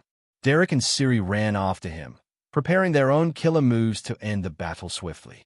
Erica, who was hovering above the Colosseum, summoned countless flaming spears, ready to descend at a moment's notice. Since the battle had officially started, Zion finally made his move. He casually took a step forward as if he was just about to take a stroll in the park. A second later, Roland reappeared in front of him, with his sword aiming at Zion's chest. The teenage boy then casually swatted Roland's sword, deflecting his attack with ease. Due to Roland's momentum, he wasn't able to stop his charge on time, which left his body open after his sword was deflected. Suddenly, Zion's fist punched forward, hitting the side of Roland's body. However, it didn't end there. 13 punched in quick succession as if his fist was a Gatling gun. He was dishing out 3 to 4 punches every second, and all of them landed on Roland's body, sending him flying. The golden staff on his left hand then moved to block Derek's strike, while he used his right foot to kick Ciri's hand that held the axe, making her stagger and completely stop her. Downward strike. A second later, flaming spears descended toward the teenage boy, which the latter evaded using his beast-heart-drunken fist movement technique. To everyone's surprise, the movement was also leaving after images, making them unable to determine where the real Zion was, almost breaking their formation. Sherry then extended her silk threads in the hope that she would be able to capture Zion. But a second later, the teenage boy appeared in front of her. For a brief moment, the young lady forgot how to breathe as 13's indifferent eyes gazed at her. Suddenly, she felt a hand pat her head, which was a familiar feeling to her. But just as quick as he appeared, the teenage boy disappeared. Not long after, cries of pain and surprise erupted behind her as 3 wanderers, who were standing behind Sherry, were sent flying backwards by 13's merciless strikes. Sherry, who didn't know why 13 didn't attack her, stood rooted on the spot, unable to move. When she regained her senses, 13 was already dealing with the other wanderers behind her, breaking their formation. Diana, who was in charge of defense, hurriedly engaged 13 in combat, swinging at him her golden sword. The golden staff and sword collided, creating a shower of sparks that made Diana's eyes widen in shock. That single exchange almost made her lose her grip on her weapon due to the sheer power 13's blow possessed. Knowing that an opportunity had finally come, the heirs of the Siny faction, Sean, Elyon, Heidi, and Natalie, all attacked in 4 different directions, trapping the teenage boy with their coordinated attack. The wanderers who saw this believed that the teenage boy had nowhere to escape. But as if proving them wrong, the teenage boy somersaulted dozens of meters in the air, completely evading the coordinated attack from the 4 wanderers. He then held the golden staff with both hands and swung downward. The staff extended right before everyone's eyes, aimed at the members of the Siny faction who had missed their target. "Block!" Kyle shouted as he and the other wanderers, who didn't really specialize in fighting, raised their shields, creating a dome of steel to block the attack. But as if they were fallen leaves on the ground that were getting swept away by a broom, all of them were blown away by the impact. Fortunately, 13 had trained them how to roll properly, so they were able to mitigate the damage they could have received from their fall.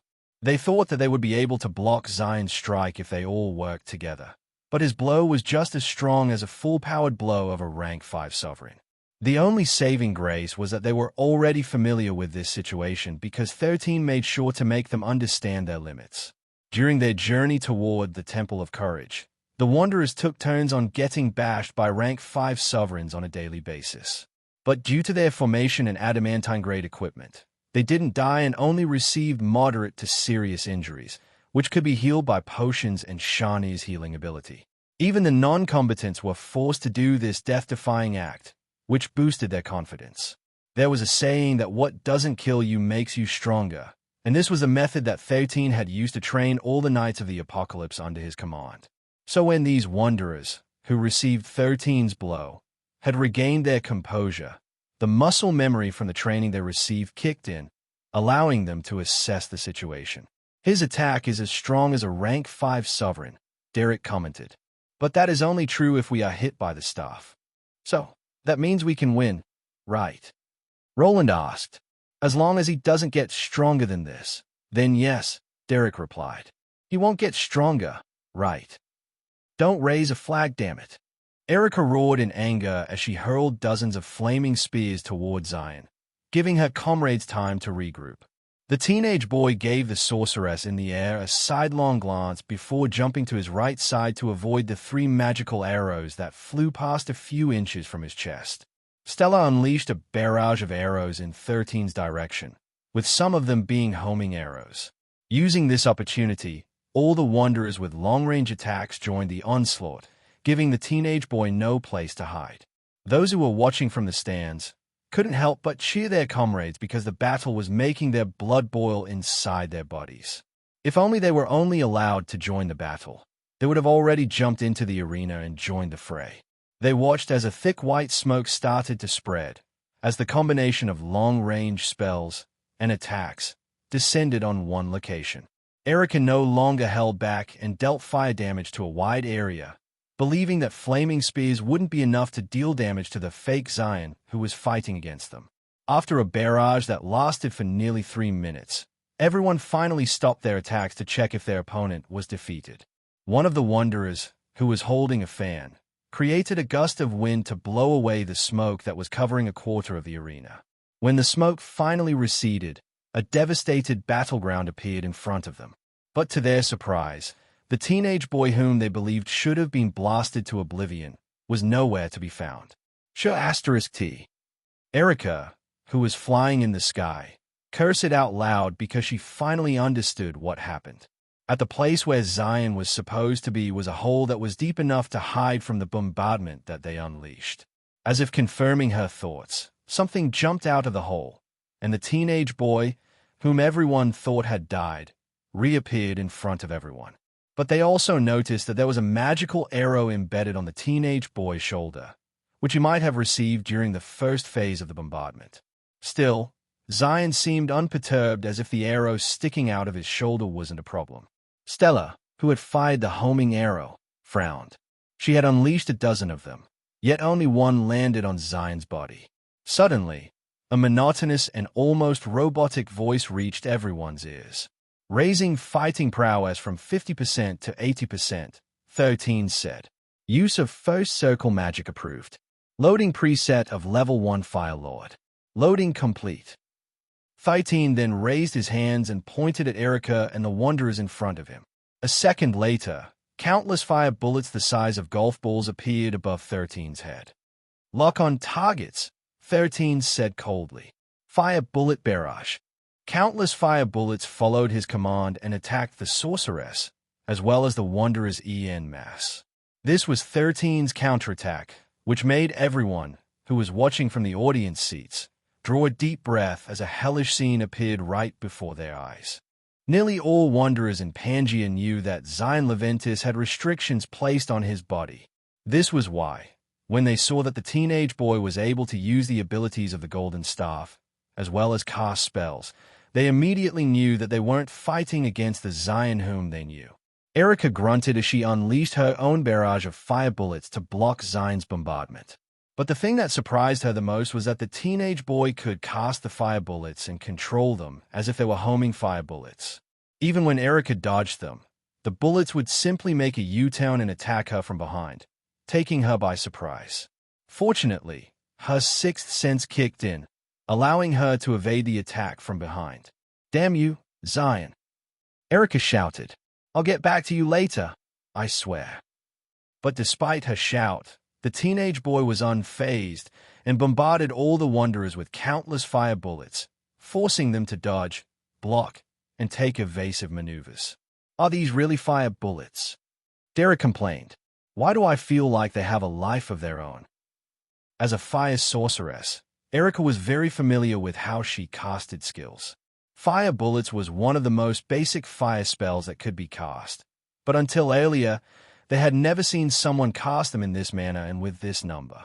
Stella was also unleashing her own flurry of magic arrows, targeting the teenage boy, but her attacks were repelled by the fire bullets he was casting.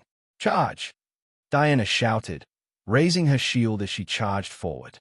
Kyle and the other Wanderers all rallied behind her and raised their shields, tanking the fire bullets with their adamantine-grade shields. With the Crusader taking the lead, they were able to not only endure the barrage, but also close the distance between them and their target. Seeing that his barrage had been neutralized, 13 reached out to his golden staff, which was embedded on the ground beside him, and took a step forward. He reappeared a few meters away from Diana before somersaulting past her and the defenders. As soon as he landed on the ground, he immediately charged towards Stella, who had been sniping him from afar since earlier.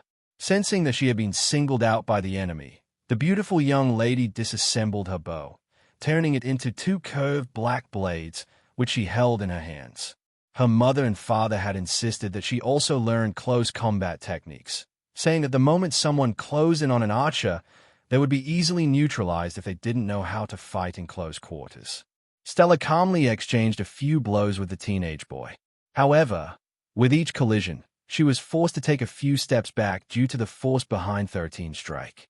Simply put, her opponent was simply using brute force, but it was something that made her hands numb every time their weapons clashed with each other. "I got you now," Siri shouted as she unleashed a slash behind Zion. However, the rear end of his staff extended and collided with the young lady's armor, which sent her skidding backward, like a pebble thrown on a river's surface. But it didn't end there. 13 had also extended the front of his staff, breaking Stella's stance, allowing 13 to land a kick on the side of her body, sending her flying.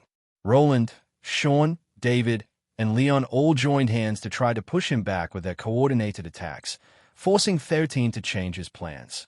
The teenage boy slammed the staff on the ground and extended it, using it to propel himself toward Shauna, Mildred, and Joshua, who were supporting everyone from the rear. "Shauna, Joshua," Mildred shouted. "On it," Joshua replied.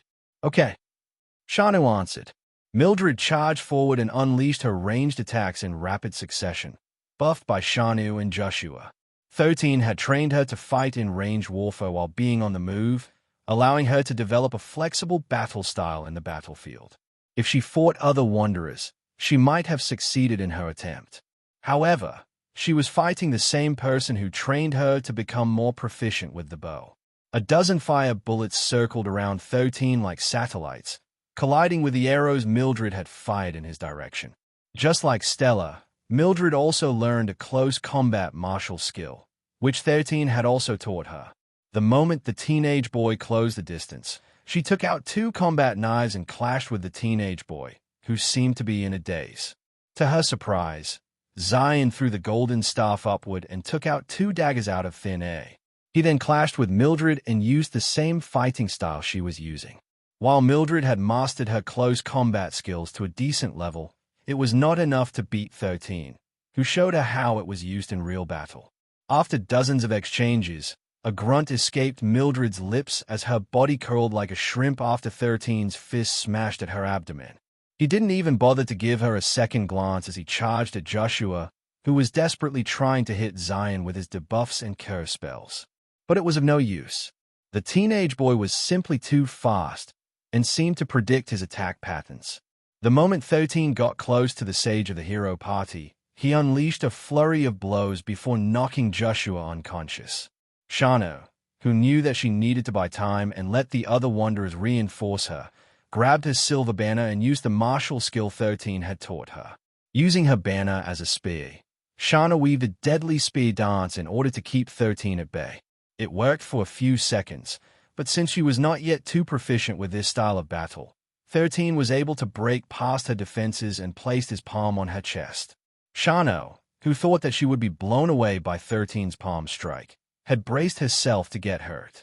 However, the teenage boy's hand only rested on her chest as if contemplating if he should go through with the strike or not. A few seconds later, 13 pulled his hand back and walked away without even giving Shanu a second glance. This made the Saintess subconsciously touch the spot where Zion had touched her chest earlier, and felt her heart beating wildly inside her chest. Derek had noticed Zion's unusual behavior and suddenly had an idea. Earlier, 13 only patted Sherry's head instead of attacking her, and now he left Shanu alone without injuring her body. He also remembered that the teenage boy didn't hurt Diana during their exchange earlier. This only led to one conclusion. He doesn't attack girls. Derek shouted, "If all the girls attack together, we can win this." Stella, Siri, and Mildred all looked at Derek in disdain. The three of them were girls, and Zion didn't show them any mercy. "Are we a joke to you?" Those were their thoughts as they cursed the stupid swordsman internally. But the longer the battle transpired, the more Derek realized something else. Is he training us? Derek thought as he observed the teenage boy attack the Wanderers, as if telling them the vulnerability of their fighting style through his relentless attacks. And just like earlier, 13 ignored attacking Shanu, Diana, and Sherry, and focused on the rest. Erica, attack Zion directly. Derek shouted. He is close to you, right? Maybe you're the only one who can defeat him. Erica, who had also noticed 13's unusual acts of kindness, decided to give it a try. She descended from the sky and charged at 13 like a flying comet. Zion! Erica shouted. You're dead meat. With a hate-filled roar, Erica punched forward, with her body coated by flames. 13, who had just kicked a wanderer to the side, raised his hand and covered it in flames. Time seemed to have come to a complete stop as 13 met Erica's gaze. A second later, a resounding slap spread in the arena, making Derek, who saw it, cover his mouth as his body shuddered uncontrollably. Due to one of his abilities, he saw everything that happened as if it was in slow motion. When Erica charged at Zion, with her entire body blazing in flames, the teenage boy coated his hand with flames as well. He then casually dodged to her right side, making Erica's attack fly past him. However, at the last second, 13 slapped Erica's bum, which resulted in the loud resounding slap that everyone heard. I'll kill you, Zion! Erica shouted in anger and embarrassment because the teenage boy dared to spank her without holding back. Why did you pat Sherry's head? Why did you lightly tap Shauna's chest? Why did you avoid Diana? Why did you slap my butt? What is this discrimination? Similar to Derek, Erica was expecting that 13 wouldn't hurt her because they were close. But to her surprise, the teenage boy actually dared to do such an indecent thing in front of everyone, making her cheeks feel as if they were burning. 13, who had just slapped Erica's bum, casually took out a handkerchief from his pocket and wiped his hands as if he had touched something dirty. This further infuriated the sorceress, which made her roar in anger due to the embarrassment and humiliation that she had just suffered. Master, I'm sorry, but this ends now. Derek, who had finally regained his composure, used the martial technique that 13 had taught him. This gave him unparalleled speed, as well as stronger striking power, allowing him to overpower most foes even if they were stronger than him. Tiger Blitz. Derek unleashed his sword strike with utmost precision and power. Unfortunately, 13 was expecting that he would attack at that moment, so he simply dodged to the side and used his staff to also spank Derek's bum, sending him skidding head first on the ground for dozens of meters. The battle had been waged for less than an hour, and yet, more than half of the Wanderers were knocked out on the ground. Some of them were groaning in pain after getting hit by 13's staff, which felt like being hit by a truck. They could only look at the teenage boy who was standing at the center of the arena, unmoving, as if waiting for everyone to regain their bearings. Suddenly, they saw Sherry walk toward the unmoving Zion with a determined look on her face. She wasn't holding any weapon, and she seemed to have no intention of fighting. Everyone watched with bated breath as she stood a meter away from the boy, who turned around to look at her with an indifferent look on his face. Taking a deep breath, Sherry raised her hand to reach out to the teenage boy, making almost everyone stop breathing. They thought that Zion would attack her, just like how he attacked the others earlier. But the thing that they were expecting to see didn't happen. Sherry had wrapped her arms around 13's body, hugging him tightly. She then buried her head on his chest, with her body trembling as if she was afraid that she would get hurt. When the teenage boy suddenly raised his hand, everyone thought that the pitiful girl would be knocked unconscious with a strike on her head. But similar to what happened earlier, 13 simply patted her head, as if he was telling her that everything would be fine. Suddenly, Sherry's body glowed faintly, catching everyone by surprise. A moment later, she transformed into particles of light, shooting towards the heavens. One challenger has passed the test. Silence descended inside the Colosseum for a few minutes before an uproar spread like wildfire. They didn't understand what just happened, but Sherry had cleared the trial after hugging 13. Derek, who was always fast on the uptake, hurriedly walked toward his master with his arms raised in surrender and a smile plastered on his face. "Master, I surrender," Derek said as he approached 13. Similar to what happened earlier, the teenage boy didn't attack the swordsman and allowed him to get closer. When Derek was only 1 meter away from Zion, he reached out his hands in order to hug the latter. However, a second later, a resounding slap reverberated in the surroundings, as 13 slapped Derek, making the latter collapse unconscious on the ground. As if that wasn't enough, 13 casually kicked the fallen boy's bum, sending him to the side of the arena, making everyone offer a silent prayer to the swordsman, who was suffering from 13's discrimination.